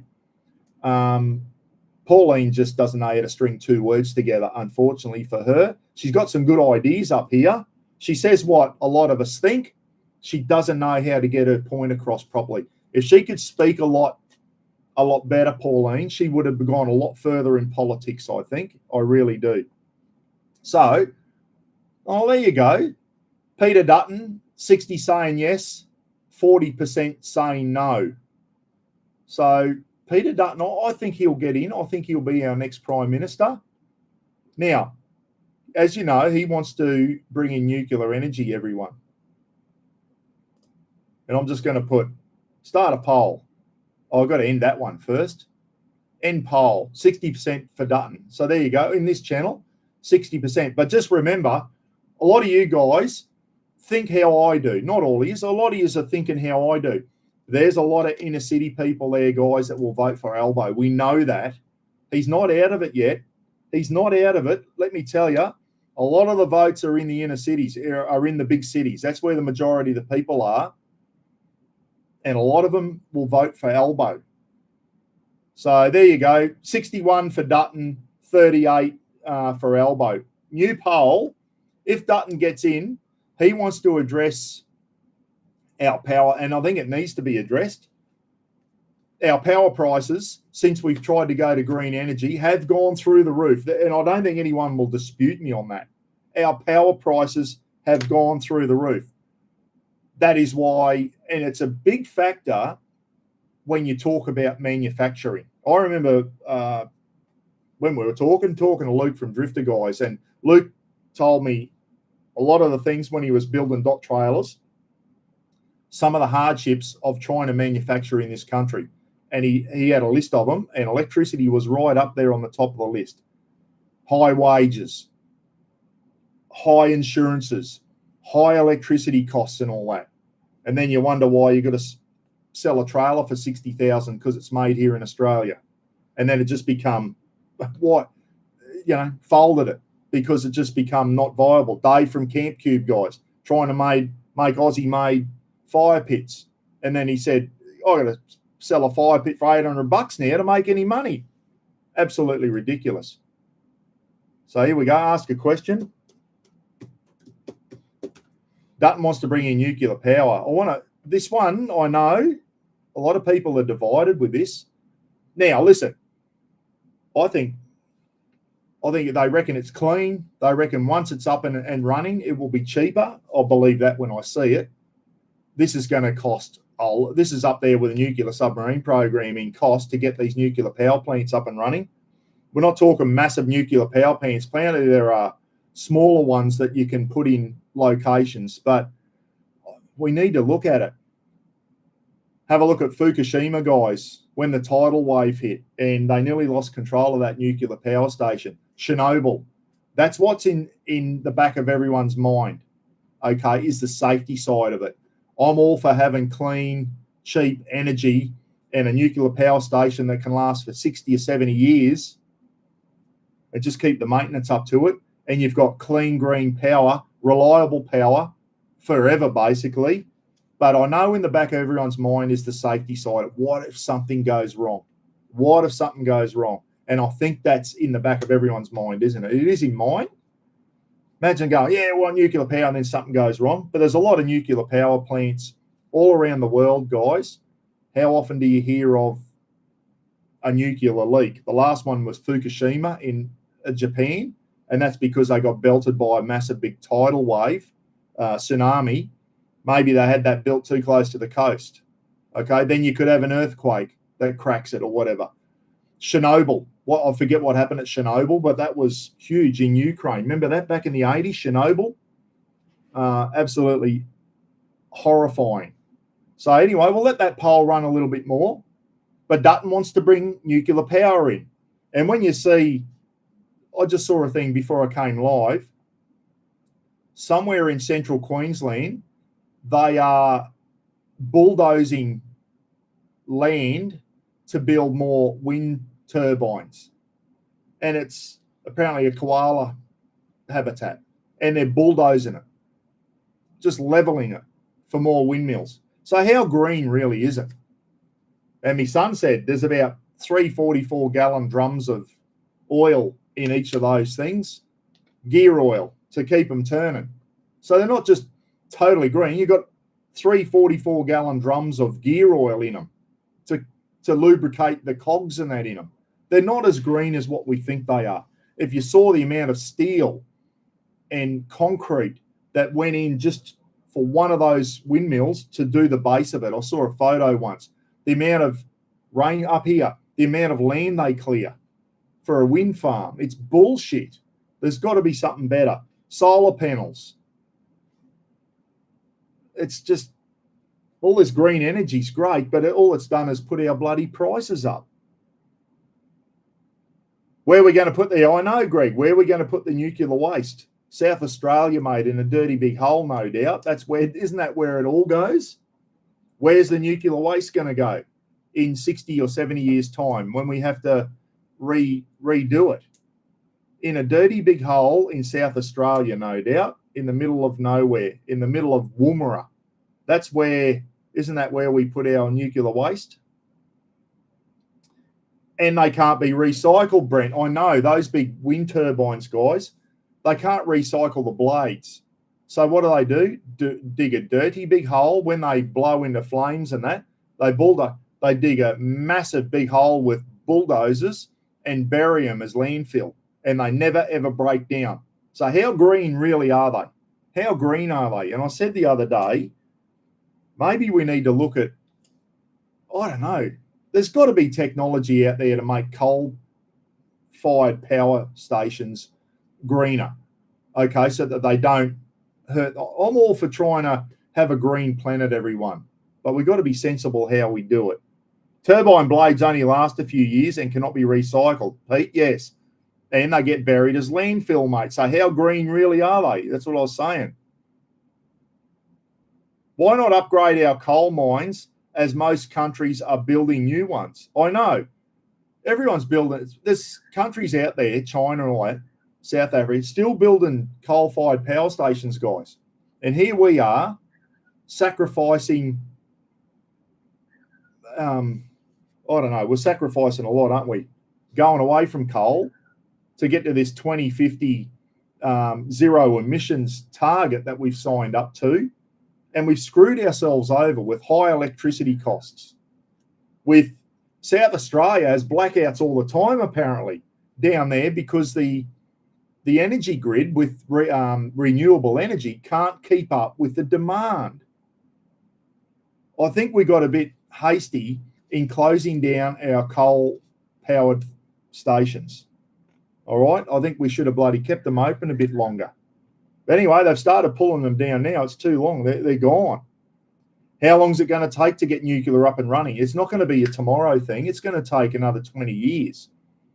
Once again, we closed, and this is like our Navy guys, we get rid of our old frigates, and we haven't even made a decision on the new frigates yet. Should have the new frigates come in, and then you start retiring your old frigates. Same as power. Keep your old coal power going. Keep the maintenance up to it. Try and improve it if you can. Make it greener. Surely there's skips or something you can put in the chimneys so not as much stuff goes in the air. But no, we've just closed them down, and now we can't keep up with the power consumption in this country. It's absolute bullshit. South Australia is the worst state for it, apparently. BHP Olympic Dam actually supplies the uranium from Woomera. We got the uranium here in Australia, guys. We don't have to import that for nuclear power stations. So I'll be dead before I think we see a nuclear power. There's one at Lucas Heights, everyone, but that's for nuclear medicine. That doesn't power Sydney, in case you didn't know. Lucas Heights in Sydney is for nuclear medicine. Correct me if I'm wrong. And I don't think it's anywhere near as big as what a nuclear power station would be for. But Europe, they're popping up everywhere in Europe for clean energy. And it's all good until something goes wrong, isn't it? Obviously, you've got to have things in. Solar is the way to go. We are putting our entire factory roof in Warwick under solar. We have to register as a substation now due to the power we're generating. Solar's fantastic, Hein, when the sun's out. But at night time, it doesn't generate anything. And when it's rainy up here in North Queensland for a month at a time, it doesn't generate anything, mate. Solar's fantastic between 10 o'clock and 2 o'clock in the middle of the day when the sun's out. At night time, it produces nothing, Hein. Solar produces nothing at night time, mate. It's great. I love solar. I love power and shit off solar energy. It's got its limits, Hein. It really has. Yeah, battery banks. Massive battery banks, Hein. I looked into getting a battery bank for the house. I've got solar panels. I've got a 6.6 kilowatt system on the roof here. And I'm worried about next cyclone. There's the roof. There's the solar panels. There's a gap under there. It gives the wind something to get under. And I'm shit scared about the next big cyclone we get here. I reckon my roof's going to go because of those solar panels. Time will tell. Looked into getting a battery. The cost of those batteries still isn't low enough yet, Hein. And the money you pump into the battery, I can't justify the cost. I'd have to be here another 50 years to get me money back on it. Not 50 years, but you know what I mean? If those batteries come down to $2,000 or $3,000, so you can power your house at night or stored solar energy, absolutely. But mate, it was in excess of 10 grand for me to get one battery at this house. Would that one battery power the house all night with a couple of air cons on? Probably not. I'll probably have to get two batteries. There's over 20 grand, mate. Where does the money stop? It's not. Maybe for a factory, Hein, it might be viable, mate. But for my house at the moment, does anyone have solar panels and a battery at their house? Come into the chat room, please, and let me know. That might be the next poll. Nuclear energy. This is a bit higher than I thought, everyone. 69% saying that they'd be in favour of nuclear. I would too. But my other concern This country, we can't even build a car anymore, anyone. We can't build a friggin' camping chair anymore. Have we got the capability and the know-how? The Hunter-class frigates that we're building here in Australia. Other countries, that China's spitting a warship out every year. They take a year to build a warship. Other countries have taken 3 years to build a warship. We've started on our first Hunter-class frigate, building it here in Australia. It won't be ready for over 10 years because we're making it here in Australia. Have we got the capability and the know-how to build a nuclear power station here? Or are we going to have to get European companies to come down and do it for us? I don't know. I hate to say this, guys, but I'm losing faith in this country. Our faith to do anything. We've lost the ability to do simple shit well anymore. And when you stop doing simple shit well, what hope have you got of doing complicated things well? We've lost the ability, and you only have to see the amount of balls ups all the time. Everything goes over cost, over budget, and over time in this country now. Everything. You ever seen anything built on time in this country anymore? Everything goes over time. And that's why I'm worried about the Olympics. We haven't even started building an Olympic stadium yet. We got less than 7 years. Good luck with that one. Will we get there? I hope so. Boy, oh boy. Watch the unions start holding everyone to ransom now for higher wages and that, or we're going to go on strike and the Olympics will fail. Wait, that'll come. That'll come. You wait. You wait and see. So someone said $33,000. Guys, I'm on just normal YouTube this morning, so I can't highlight your comments like I can on StreamYard, but I wish that's the only thing wrong with this. Peter Ryan, $33,000. 69% say they're in favour of nuclear and 30 no. That's higher than I thought it would be, 65 votes. Thanks, guys. We got 139 on, so only half of you has voted. I want to let you all know, when you vote on a poll, everyone, I cannot tell who's voting yes and who's voting no. It's anonymous. No one knows who's voting. So please don't think if you vote yes, people are going to shoot you down in flames. They're not. No one knows who's voting yes and no. I don't even know. I can't see it. I've got no visibility of that. So the 141 on, and we're only getting half of you voting. Get in and vote, guys. If you've got a yes or no in your head, put it down. We don't know. It's anonymous. And that's what the good thing about polls is. We don't know who's voting. So no one's going to, you don't agree with me, no one's going to shoot you down in flames. Someone said, Phil Taylor, 7 kilowatt solar system with batteries on our roof, 24,000 and 18 green just for the batteries. I rang a mob up in Cairns and I said, is it about 10, some solar mob? I said, is it about 10 grand to put a battery in your house, is it, mate? Oh, no, and it was obviously going to be a lot more than that. Well, Phil's just confirmed that. 18 grand. How many years have you got solar on your roof? 18 grand's a lot of electricity bills. All right, here we go. Start a poll. Do you think it is worth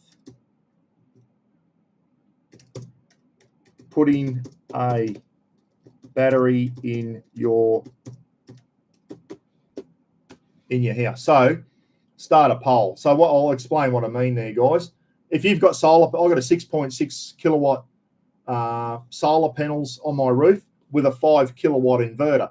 So I'll get a maximum of 5,000 watts at any one time. I've seen it go to 5,030 or something. So it's governed down to, through the inverter, the Fronius inverter, to 5. So they put more kilowatts on your roof because you're not always going to get, you want more solar panels and then down into an inverter because sometimes when it's overcast and that, you want more power coming in. So it cost me, let's just round off, I've already got the solar panels up there. It cost me $5.5 grand when I got them on. 6.6 kilowatt system with a 5 kilowatt inverter. It was about $5.5 grand, which I thought was pretty good. Mind you, you don't get 40 cents a bloody kilowatt anymore like you did when they first come out. I only get about $30 off my electricity bill because of what I put back into the grid, guys. So it's still worth having. Don't get me wrong, it's still worth having the solar panels. It does make the electricity bill cheaper, but the amount of electricity has gone up now. I'm starting to get decent sized bills as well. So don't think you put solar panels on and you get a $10 bill, guys. You do not. I'm still getting a couple hundred. We get a lot of rainy weather up here too, so I'm probably not getting as much power as what I should be because I live in the wettest part of Australia. But is it worth paying 18 grand? If I've already got the solar panels, is it worth paying 18 grand for a battery? And will that battery, Phil, if I want to run a couple of air conditioners up here all night, will that battery get me through the night? Will it get me through, or do I need two batteries? Where does it stop? 18 grand for a battery, so you don't have to run off the grid. Sounds good, doesn't it? Wouldn't it be good to have a house that you didn't have to pay the electricity company any money? But at the moment, the cost of those batteries, and I've even had people who put solar panels on. I've spoken to some of those guys, and even they've said, mate, not worth getting a battery yet until they come down in price. So anyway, 56% say no. Phil, if you've got a battery, mate, does it run your house all night with your air cons and all that type of stuff? 10 years lifespan to 70%.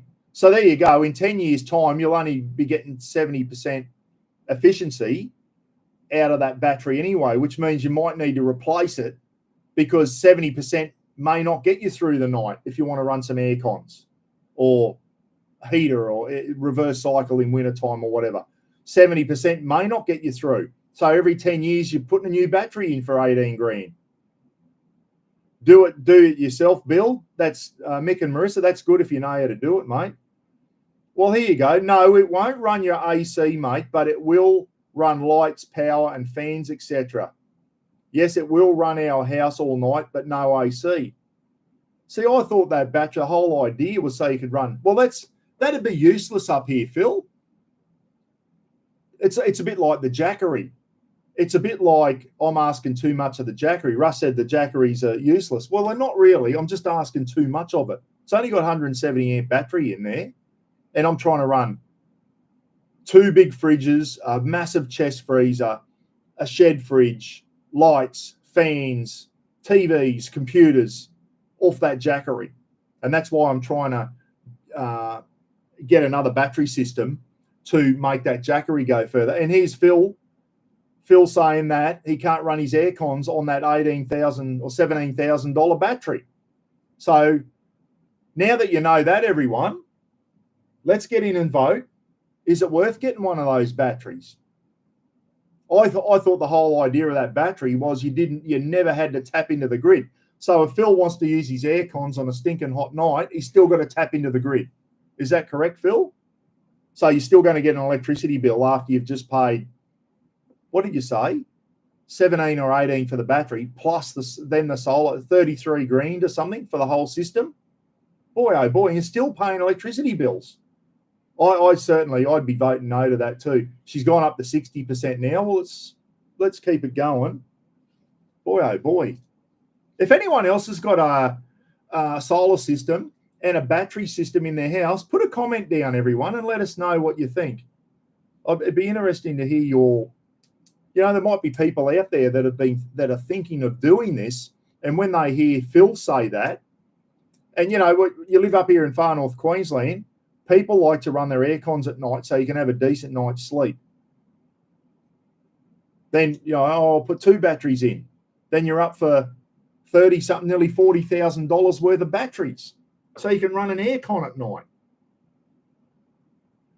So there you go. You reckon the Jackeries are a waste of money, Russ? What about that? 17 grand, you can't run your air cons at night. Ty Fenwick. I'm having Ty Fenwick on one night, guys. Ty knows a lot of shit, and I want to have Ty on a live feed one night and tap into Ty's knowledge. He knows a lot of stuff. He got a lot of knowledge up in that noggin of his, and Ty's keen to come on. And we're going to have Ty on one night, and you can all come on and ask Ty heaps of questions. Yeah, that's going to be a good live feed, that one with Ty. He's a knowledgeable guy. Love to have Simon from Lock Your Hubs on again. Another guy who I'm tapping into his knowledge at the moment. Steve's on from Soar Adventures. They're coming out with whole roofs that are solar panels at the moment, and you can run your whole house independently off the grid. Okay. The whole roof is solar panel. Okay. But at the moment, I'm under the understanding that you're only allowed to have a maximum of 6.6 kilowatts on a residential house down to a 5 kilowatt inverter. Or have they changed that? Obviously, if it's a factory or something, you're allowed to go higher. But for residential, the standard was 6.6 kilowatts of solar panels down to a 5 kilowatt inverter. That cost me $5,500. I was willing to cough up $5,500 for that, but the electricity bills have just got so out of touch in the last couple of years. It's kind of overtaken the benefit of me having solar panels, guys. I used to see a real benefit of having those, but the electricity costs have overtaken that, if you know what I mean. Need to come back. They need to come back. Electricity. If you're a politician, if I was Peter Dutton, I'd be going, the first thing I'm going to do, guys, when I get in, and he's already done it with fuel, I'm going to do a fuel subsidy of 25 cents a litre. He's already said he's going to do a fuel subsidy for the country. Good shit. Fuel, everyone's got to drive a car, haven't we? Fuel affects all of us. And electricity. We all have lights and computers in our house. Fuel and electricity. Cost of living, that is a big part of cost of living. Okay? If fuel goes down, maybe freight and cartage costs will go down for food, and we might see our food go down. It bloody should. I bet it doesn't, but someone will be price gouging. All right, so the trucking companies, if they're getting 25 cents a litre subsidy, their friggin' freight and cartage costs should be going down, which should make a lot of stuff cheaper. It should. I'm not saying it will, it should. Steve, Richo, energy companies have just upped the daily connection charge as more people connect to solar. Yeah, I know. So they're upping the electricity charges because they're losing out for solar.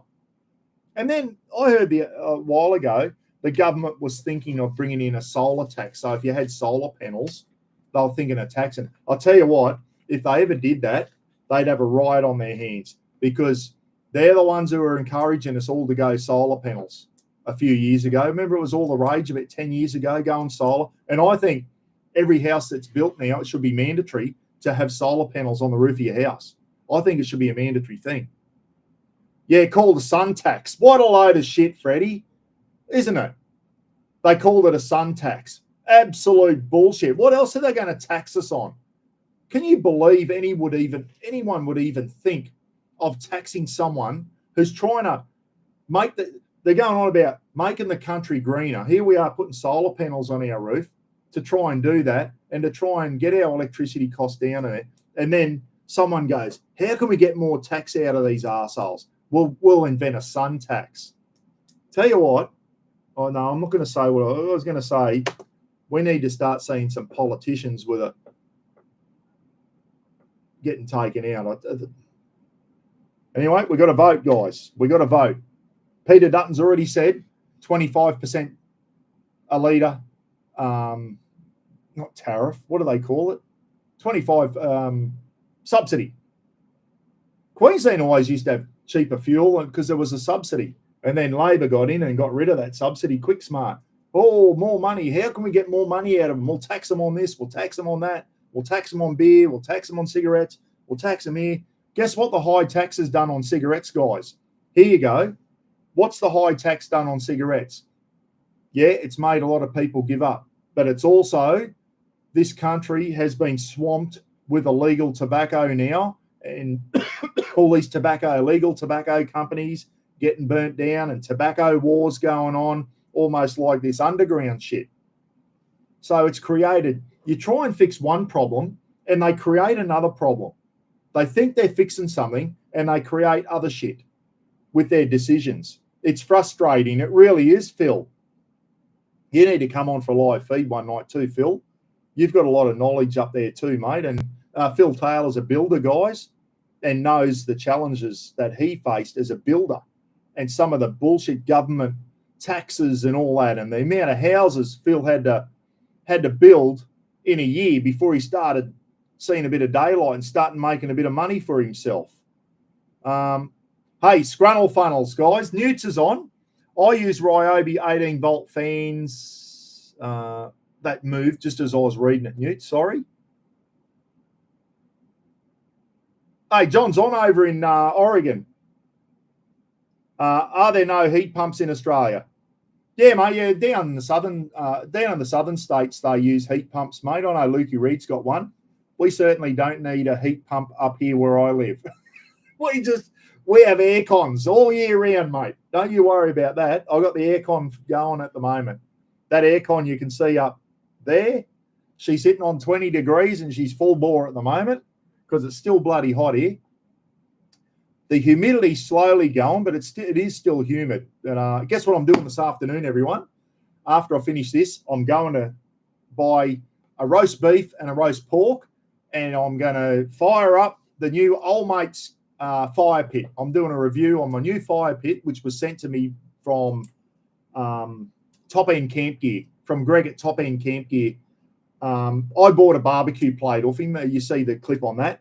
And a couple of days later, Greg sneakily sent me one of his new fire pits too. So I'm going to promote that this afternoon if it's not raining. It looks like we've got blue sky at the moment. And even though it's still a bit hot for a fire, I'm going to get the rotisserie going, crank the fire up, put some big lump charcoal in there, and do an introduction clip to the Old Mate fire pit, which looks like a good bit of gear. And we're going to do a couple of roasts over it. So that's what's on this afternoon out in my backyard. Mowed the lawn yesterday. So it's looking good. Nat Atkinson saying, Gold Coast Council tax people who own a unit from level 6 and higher a view tax. Oh, you're shitting me. Surely not.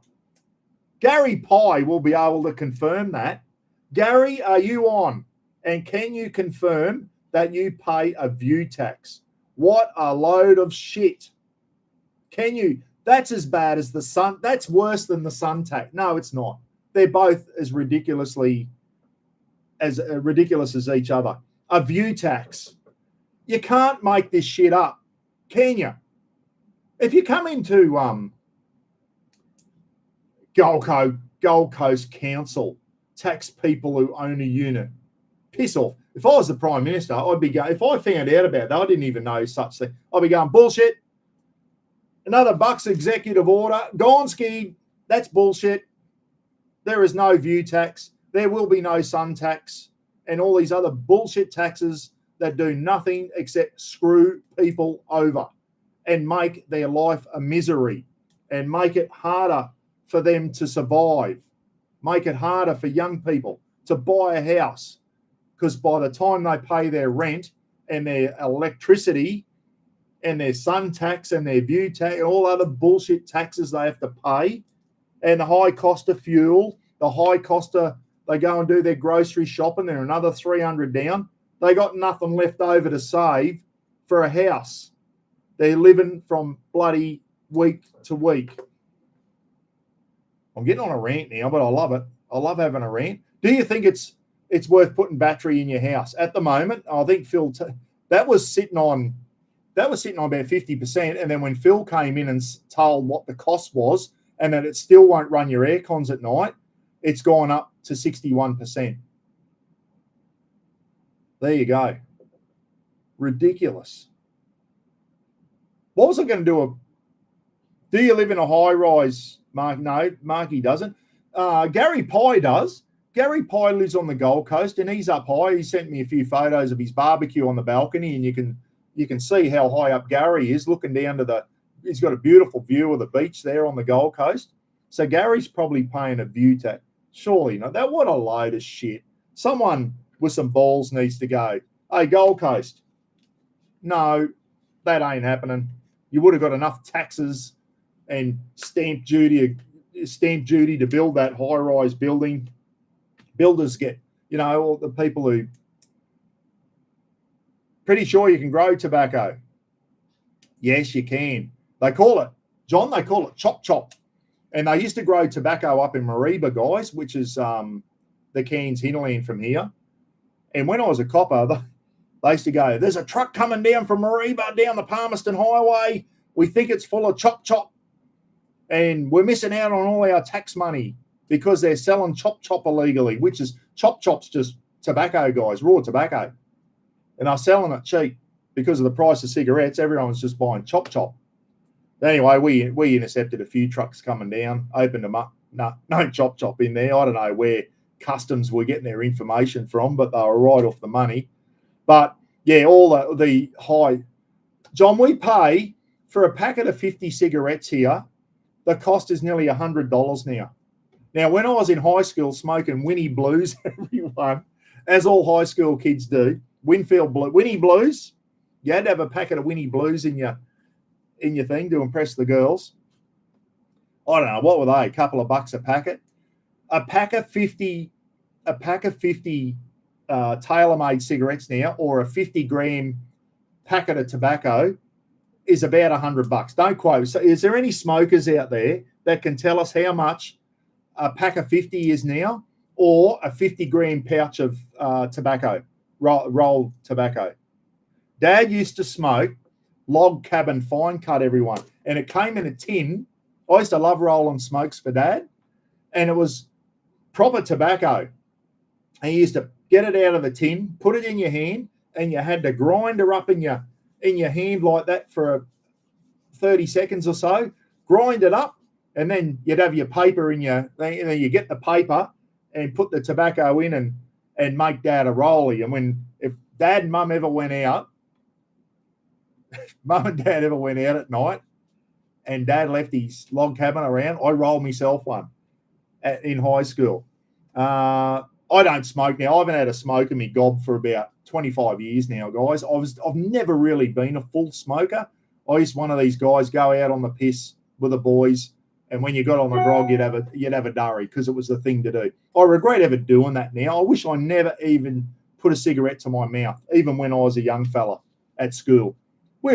Everyone smoked at school in my days. It was the cool thing to do. Now I can't think of anything worse.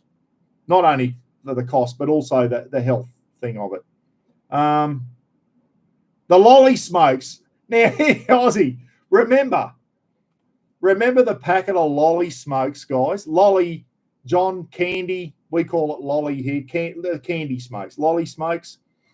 And a little white thing with a red, they look like a cigarette. And they were called, come on, you know what they were called. Marky Lavelle, what were they called? They're not allowed to call them that anymore. Little packet of lolly cigarettes. What were they called, everyone? Come on. Candy cigarettes. Yeah, we said. Cigs, no. Come on. Marky Lavelle will know. What were the lolly cigarettes called, guys? And it's now you're not allowed to say that word. No. I'll say it. I'll probably get, if I go off air, you know. They were called fags, guys. Back in the day, if you said, has anyone got a fag, F-A-G, it meant a cigarette. I don't know if that was a word in America, John, but it was here. Packet of fags was a packet of cigarettes. Well, the lolly cigarettes came out and they were called fags, F-A-G-S. No, yeah, flags. I think he's put an L in so he doesn't get there. I remember their name. Yes, they were called fags, guys. Nothing to do with homosexual or anything, that name that is a derogatory name for homosexual. They were called fags. Anyone got a fag? Dad, Mum and Dad, hey, throw us a fag. It was throw us a cigarette. Fags. And that's what the lolly cigarettes used to be called here in Australia. Fags. Well, when all the do-gooders got in, you can't call them that anymore. You're not allowed to call them that. That's a derogatory name, you know, taken straight out. So they're called, what do they call them now, guys? You can still buy them. They had to change fads, F-A-D-S. So they changed the fads instead of fags. Come on. Was anyone old enough to remember Mum and Dad, or even anyone got a fag? Anyone got a cigarette? That's what it was called. No, it was nothing to do with the other thing. Okay. Now, when I was in the army, most of the time I was a non-smoker. But back then, all the smokers used to go, I'm going out for a smoke break.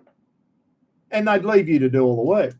Those guys used to spend 3 of their 8 hours at work out having fag breaks, we used to call them, smoke breaks, smoko, having a smoke. So I remember I was at Kabbalah, and I thought all these smokers, and even when I started at the prison, it was the same. I'm going out for a smoke. When you used to, officers and prisoners used to be allowed to smoke in the prison. You'd be there running the unit. I'm going out for a smoke. Yeah, righto, mate. 40 minutes later, they come back in again. Thanks, mate. I'll just add 2 punch-ups and all that shit while you're out having a smoke break. And so I got a packet of fags, as they were called. And every time they went out for a smoke, I'd go out and have a lolly smoke. I didn't get any work done. The smokers used to spend half their day out having smokes. Yeah, yes, I forgot about them, Tony. The Big Boss cigars. There was also, I forgot about them, and I have had them. There was the big lolly cigars. They were brown. They looked like a cigar, like a big Cuban cigar, and they were lollies. They brought out not only the lolly cigarettes, the Big Boss lolly cigars. I forgot all about them, Tony. Yes. Are they still around? Are they still around? I did smoke cigars. Cubans rolled in chocolate paper. Wow. There you go. I used to, when I went camping, I used to smoke cigars with Willie and that. And they were called Philly Titans. And they were like a real port-flavoured cigar. You didn't inhale, you just puff on them. But I didn't mind having a cigar, but geez, it was like someone had shit in your mouth after you'd finished smoking a cigar. The taste in there, oh my God, a bloody disgusting habit. Now, I don't know how I ever did it. Yeah, so the Big Boss lolly cigars. If anyone knows if you can still get them, next time I'm in a lolly shop or something, or a candy shop, as the Yanks call it, I've got to see if they're still around. Are they still a thing? I think it's a British word. Lolly, yeah, lollies is British, John. And like our spelling and all that, mate, we use the British way down here. Being a Commonwealth country, at school, we learn to spell the British way, which is the correct way, even though the American way is probably easier.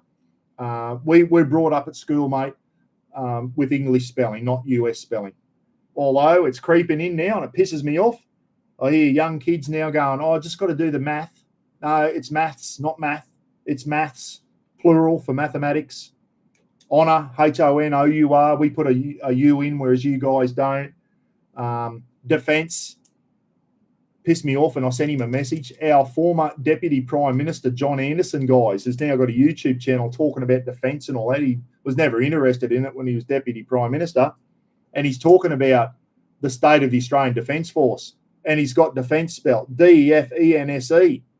And I put a comment down and said, don't trust anyone talking about Australian defence when they don't even know how to spell the word.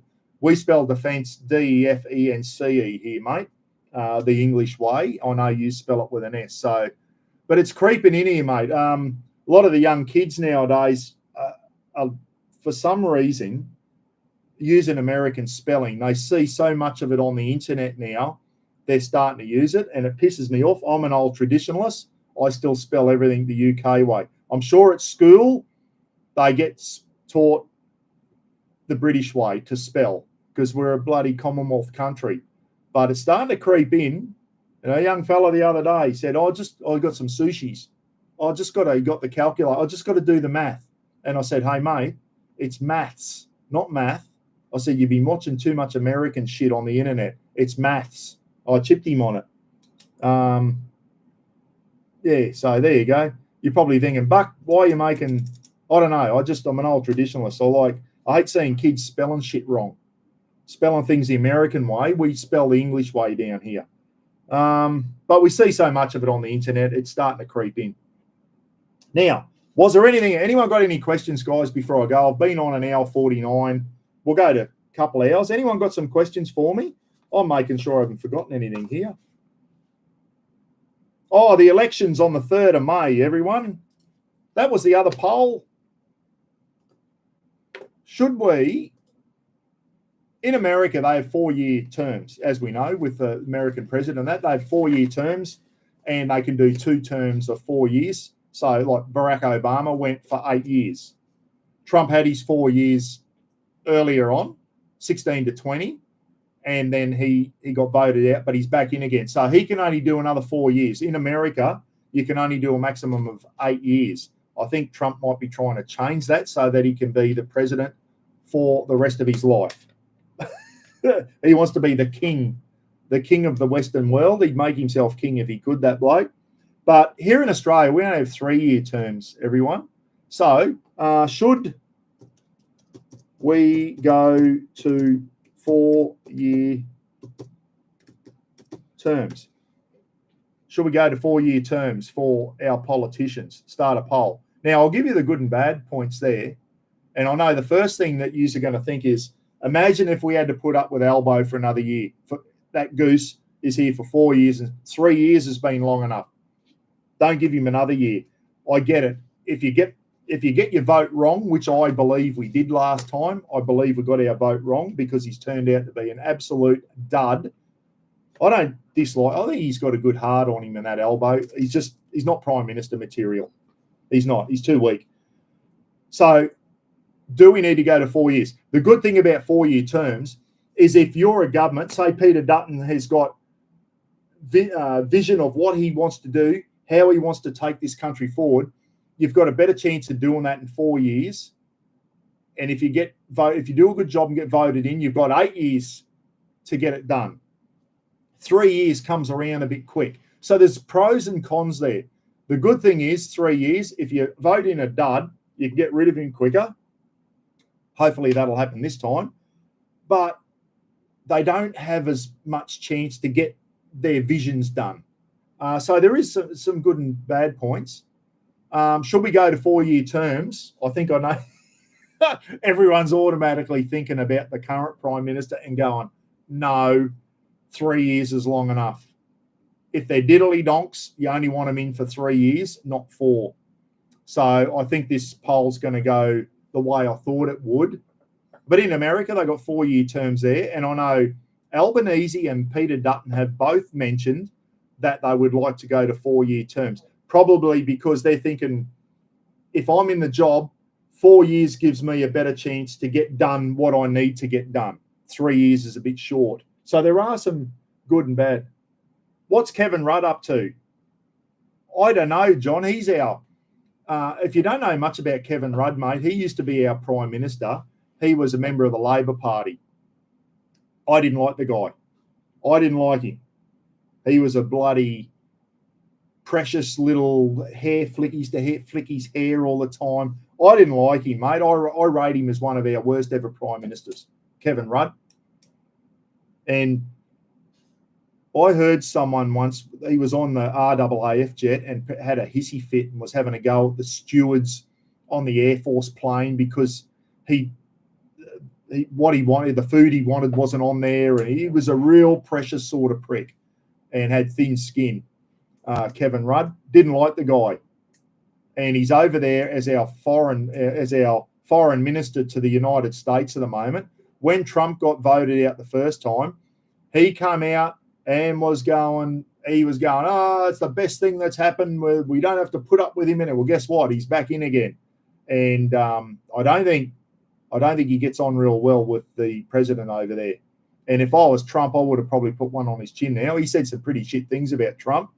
And mind you, the way he's going at the moment, it was probably justified. He's pissing everyone off. But, yeah, wasn't a fan of him, mate. He's another dud. We've had some good ones, haven't we? We've had some good ones. Albo, Rudd,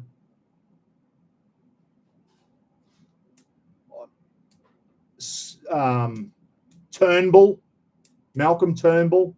Scott Morrison turned out to be a dud. When he first started, although he's going to be a good Prime Minister, disappointed me. We've had some bad ones. Julia Gillard. I put her above those other 4 clowns I just mentioned, guys. Here it is. In the comments, guys, I don't know how to do a poll. I should be able to do a poll and go, who's our worst ever? Put down who you think our worst ever Prime Minister has been. Put it down and I'll read them out. Who's been? Steve Richards has started it off, everyone. Julia Gillard. I don't reckon she's our worst, mate. I didn't mind Julia. I think she's our first ever female Prime Minister. Wasn't our best, far from our best, but no. Albo, Rudd, Gazwa reckons Ruddy, Blue Dog reckons Albo, Alan Powell reckons Turnbull. He was weak as piss too, wasn't he?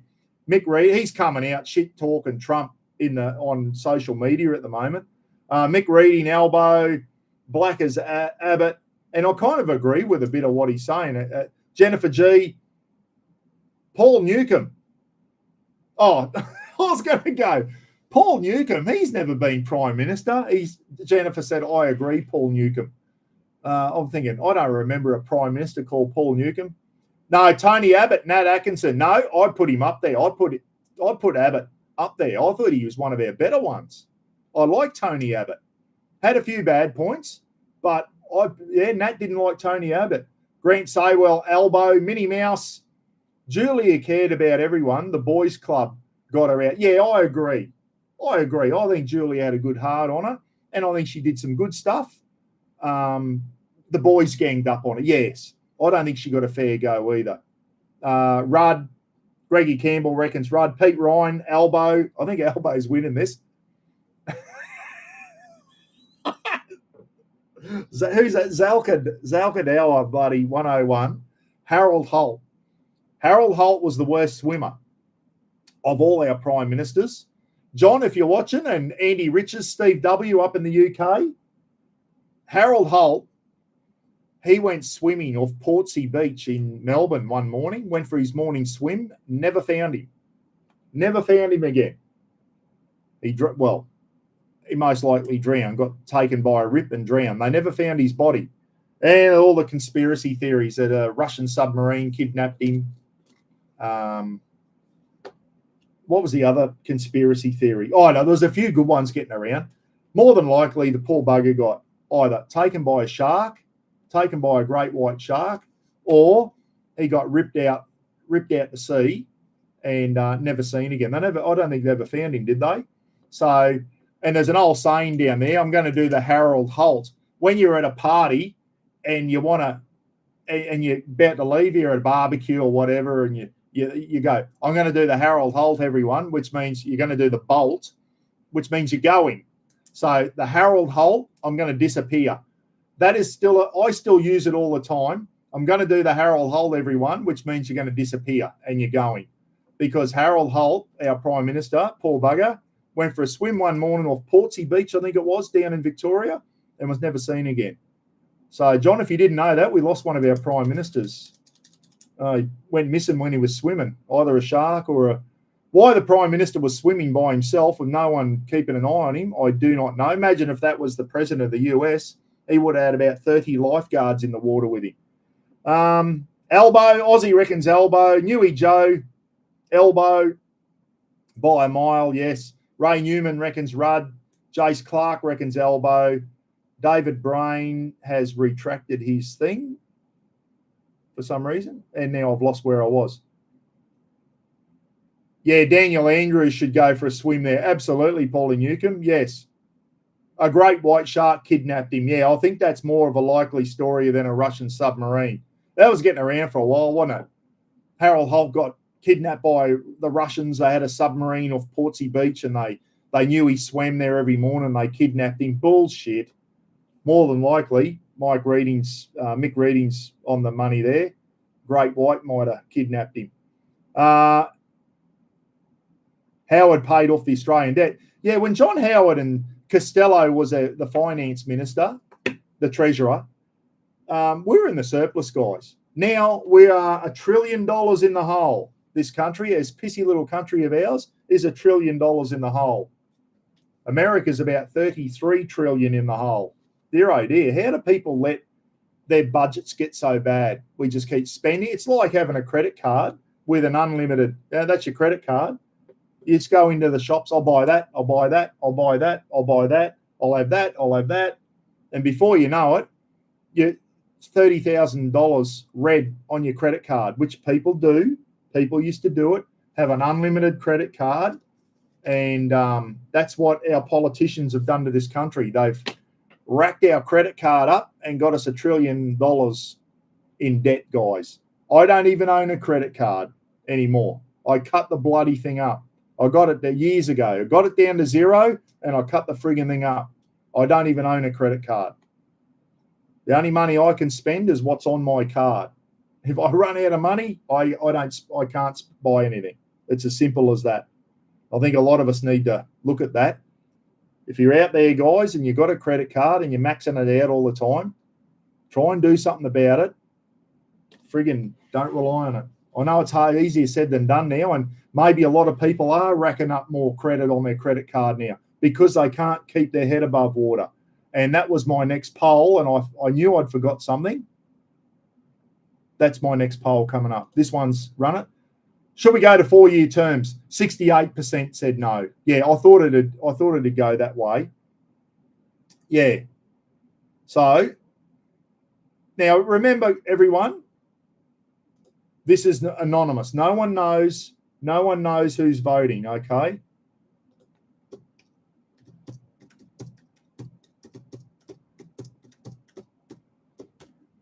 Be honest, no one knows who you are.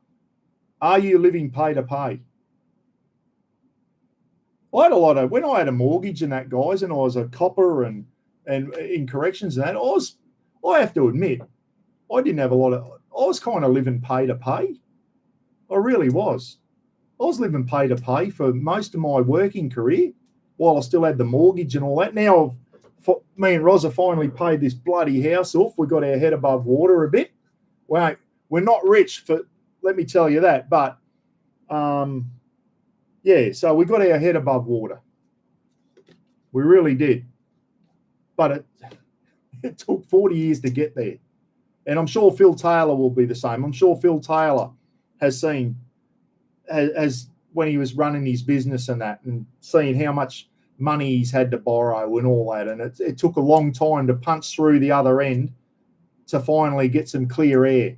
You know, when you run your own business. Roz and I ran our own cafe for 2.5 years, slugged our guts out in a cafe for 2.5 years, busy little cafe. And at the end of the week, after you paid wages, electricity, rent,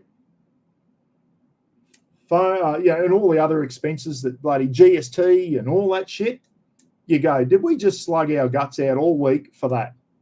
That's what's left over after we paid our bills. That's all that's left over. And I know a lot of people are living like that. So are you living from pay to pay, everyone? Are you getting to the stage where at the end of the fortnight you're going, payday can't come quick enough? I know a lot of people are living like that. And I think the majority of Australia, I think a lot of Australians, maybe a lot of us on here are older people. Some of us are retired now. And yeah, Jennifer, being broke's the hardest thing I've ever had to do in my life. It is, Jennifer. It's bloody hard. You know, you're trying to bring up kids and all that type of stuff. And that's why our government, Peter Dutton, has got to take steps to take the pressure off people. People are at breaking point now, everyone. It's getting serious. No more shit. No more talk. We need action. Albo talked it up and delivered nothing. He talked up a big game and delivered absolutely nothing for this country. Nothing. I'll tell you who did something for me, and I noticed it. Stephen Miles, when he was the Premier of Queensland, the Queensland Labor government put $1,000 onto everyone's electricity bill. So my electricity bill, which I was having to pay it's now, and I put money into it each fortnight like a direct debit, but our electricity bill is $1,000 in credit because of Stephen Miles and the Queensland Labor government said, we're going to try and do something to ease the cost of living. Instead of giving everyone $1,000 in their bank account so they can go and spend it on cigarettes and alcohol, which some people do, they put $1,000 on our electricity bill. And I noticed it. That made a difference to me. Albo's going to do these tax things. Whoopie-doo. We're going to save $5 a week. In about 18 months' time, we'll notice that we're going to save $5 a week. Bullshit. By that time, everything else would have gone up. Fuel will go up again. Electricity's going to go up. That $5 will never, ever notice it. What a load of shit. Do something that people are going to notice. What's the use of doing tax cuts if it's only going to give you a tax cut of $50 a fortnight? Whoopie-doo. Let's do something like put $1,000 on everyone's electricity bill. Here's $1,000 credit on your electricity bill, guys. People will notice that. Do a 25-cent a litre subsidy on fuel and watch fuel go down at the Bowser by 25 cents a litre. People will notice that. That's what they need to do. But they don't. Then he lost the election. He will. Okay. 59% of people say no, they're not living from pay to pay. That's good news. That's good to hear. That is good to hear. 60%. So 60% of people in the chat room, guys, are not living pay to pay. They've got some savings. They're going on. That is good to hear. I know I know a lot of the young ones, and I know a lot of us in the chat room here are probably my age and that, and we've probably had more time to get on our feet. But I know a lot of young people out there that are just living from pay to pay, guys. They're living from pay to pay, and it's hard. Yeah, that's right, Brenny Neal. 50-cent bus fares. He bought in 50-cent bus fares. So if you don't have a car and you've got access to public transport in Brisbane, you go to work on the bus and it costs you 50 cents, not $3. That was another thing he brought in.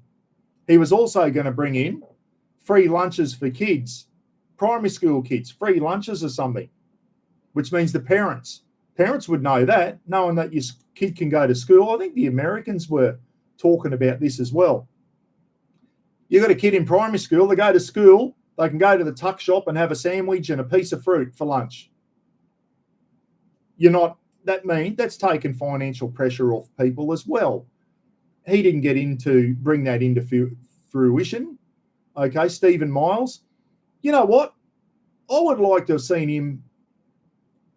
I wish Palage went earlier and let him have a decent crack. I thought he had some good ideas, that bloke, and I think he had a big heart on him. He was a family man, and he did care about Queenslanders, Stephen Miles. I just think he got booted out because of the stigma of Palage. I think he was the deputy premier. I would like to see him have a decent crack by himself without that silly bitch. But anyway, Kane said Lotto's getting expensive. Yeah, you need to win the Lotto now, Kane, to get by, don't you? Well, there you go. Zach's saying $5.15 train fare in Melbourne. That adds up every week, mate. You get a train fare to work, train fare home. There's $10.30. $10 works it 5 days a week. There's $50 a week just on train fares. Whereas in Brisbane, mate, 50-cent fares. Stephen Miles brought that in, and thank goodness Chris Foley, the new premier, he kept that, I believe, the 50-cent fares. So, and he could bench press 100 kilo. Yeah, he was a pretty solid lad, Stephen Miles. He was in the gym the other day with some young fellas, and he benched 100 kilos, which is pretty good. I've done 100, but I'll tell you what, me poo valve nearly let go doing it. 100 kilos bench press. I know there's some for proper bodybuilders and that probably think 100 kilo. Gidgey Gorilla used to warm up on 100. 100 me, that's my max. I couldn't do that at the moment. I've pinged my shoulder, but yeah, 100 was just about max for me. Could do, I think the best I got was three reps or something. But I don't do a lot of bench pressing, guys. I don't do a lot of anything anymore. I used to be able to do 20 chin-ups in the day too. Flat out doing 5 now. Opal Gold Card. Wait till you get your Opal Gold Card. That's been a godsend for me, guys. That's been a godsend for me, getting my Veteran Affairs Gold Card. Took 22 years to get there after I got out of the Army. 22 years to finally get a gold card. Mind you, I've got a lot of shit going wrong with me at the moment. My back's rooted. I've got arthritis in my hips and all that. But you know what? I went into the doctor the other day, everyone. Got this skin cancer cut out. would have cost me nothing anyway. I use my gold card. But, John, if you're watching, mate, a skin cancer cut out, go into your doctor, bulk bill. They cut your skin cancer out. Doesn't cost you anything, mate, if you get a doctor that can bulk bill and it gets done on Medicare. So that cost me nothing. I then said, and I'm in the process, I've only a couple of days. If you're wondering why I've shaved my arms, it's not because I'm weird, guys. I've started this shit here, and it's called Effudex. The real one's called Effudex. Okay, it's like a skin cancer treatment. I've started that on my arms. My arms are riddled with sun-damaged skin, and what this ointment does here, it is brutal. It is absolutely brutal, and in a couple of days' time, that'll my skin. It attacks any cancerous cells in your skin, so it won't attack good skin. It'll attack sun-damaged skin and anything that is skin cancerous, and it burns them off. And I've done it on my face before, guys. It's horrific. It looks like you've been hit with a flamethrower. That is brutal stuff. The full cost of that, if I was a civilian, I go in, I could probably bulk bill just Medicare for the doctor's thing. So full price of that for a tube, $67.65. $67 a tube. My gold card, I paid $7.70. So I pay $7 for a script, tablets and that. I think the script's about $6.60. I paid $7.70 for that instead of $67. I went to the dentist the other day, had a scale and clean on my teeth, free. So now I've got my Veteran Affairs gold card. I worked hard to get that. I've been through a lot of shit to get that. I know there's people out there probably jealous saying, oh, bloody gold card and all that. I'll tell you what, Newts will agree with me.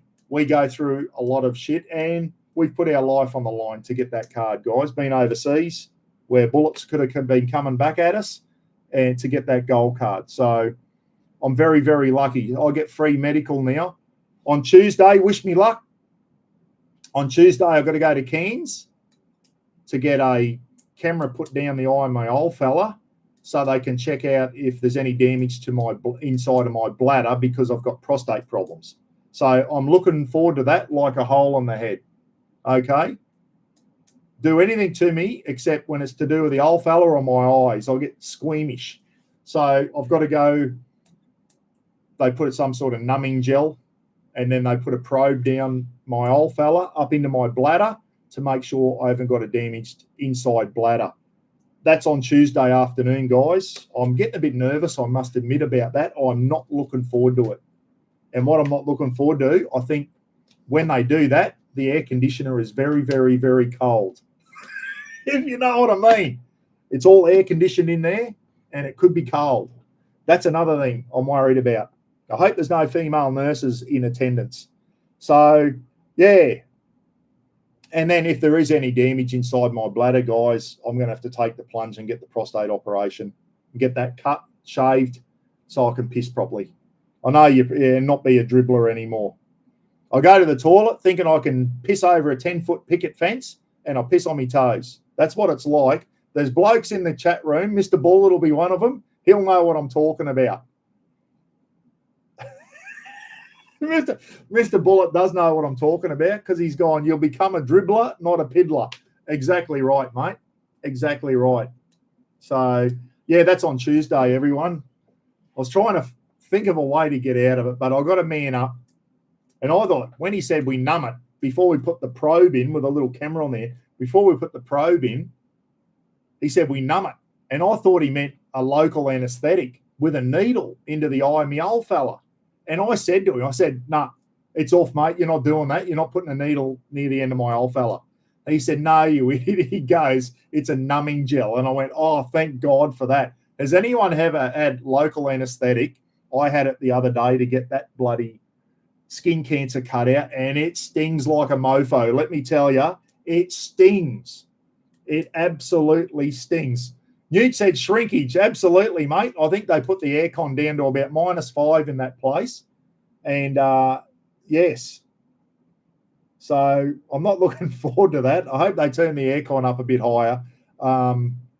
have it on about a nice 25 degrees, I might be right.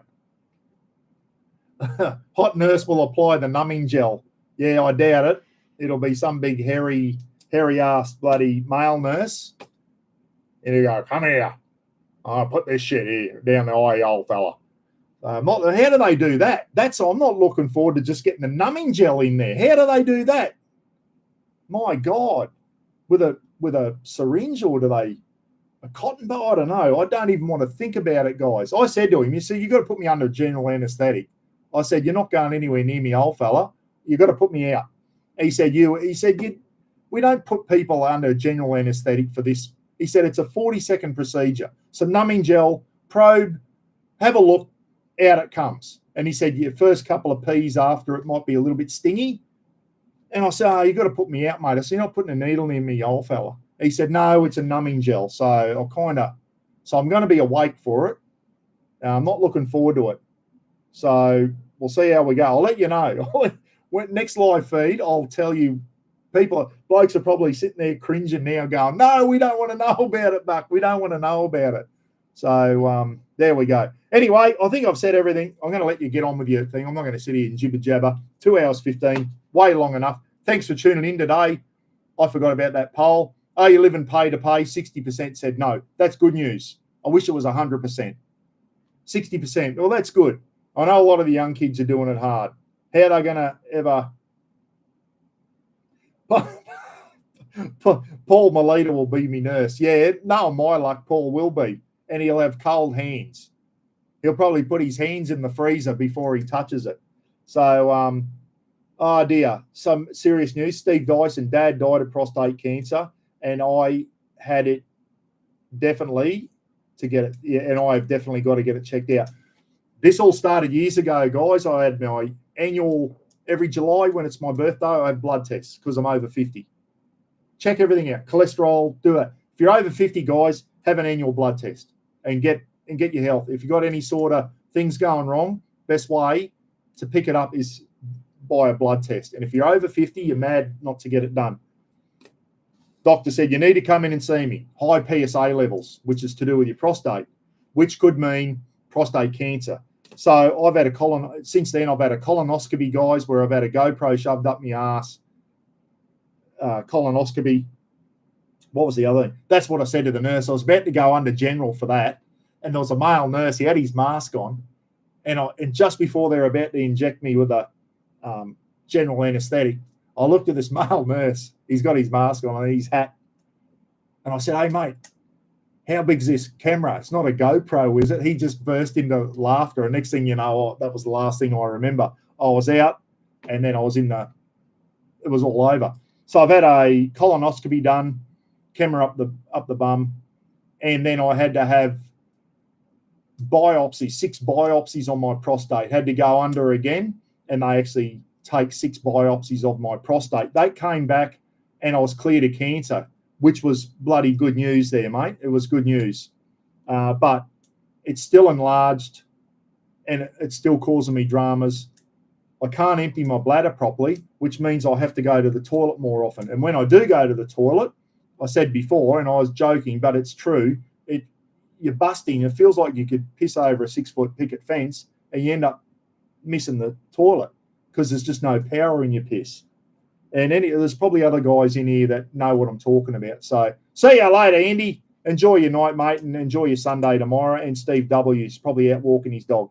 So that's what I'm up for. So you got to do what you got to do, guys. And if I need to get this operation so I can piss properly, I'm going to get it done. I'm not looking forward to it. But Andy had 12 biopsies either side. Wow. I had 6, mate. I think it was 3 either side. 12 biopsies. Oh, yeah. And it's come back all clear, mate. So Cowboys beat the Raiders. Did I talk footy earlier? Absolutely, Steve, I did. That was one of the first things. I went through all the footy scores early in the live feed, mate. South 28, Penrith. South beat the Panthers. Titans beat the Roosters. They got some problems this year. Broncos beat the Dolphins. St. George beat the Storm 14-8. That's a turn-up. Cows beat the Canberra Raiders. Doggies had a win last night over Cronulla. And today we've got Manly versus Parramatta. West Tigers versus the New Zealand Warriors today. So couple of good games today. Right, guys, enjoy it. Hope you've. Thanks for being part of the polls today, and we'll probably catch you. I don't know if I'll be on next Sunday. We'll see what happens. One thing I am really excited about, guys, and you should be too, is the raffle books aren't far away. They're on a ship as we speak, and that live feed that night, the book launch is going to be absolutely fantastic. That's going to be a really, really good night. The community's really going to get together on that one.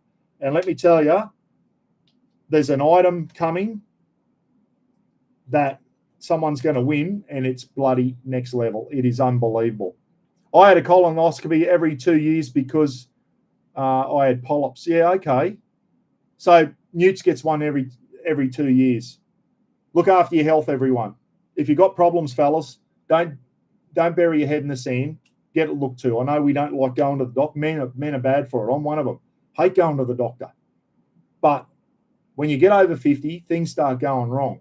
We've got to look after it. And as who was, I forget who it was there, someone lost his dad to prostate cancer. We all know someone that's had cancer, don't we? It's bloody terrible. So look after your health, and you only get one shot at it, don't you? So we've got to make the most of it. See you later, everyone. I'm going to the butcher, going to buy a beef and a pork, and then I'm going to do my fire pit thing this half and crank the rotisserie up, and hopefully next week sometime you'll see me old mate fire pit in action for the first time. Thanks again. Enjoy the rest of your weekend, eh? And for that, you guys, Mike Blakely's just come on. G'day, Mike. I'm just going, mate. Mike in Colorado. We had a few overseas. John up there in Oregon. If he's in Oregon at the moment, he might be still in Utah. I don't know. I think he's home. And Steve W. and Andy up in the UK. And who was it? We had not Slack, and we had another person join us from Canada, which was fantastic. See you later, everyone, for the 85th time. Enjoy the rest of your weekend. Bye.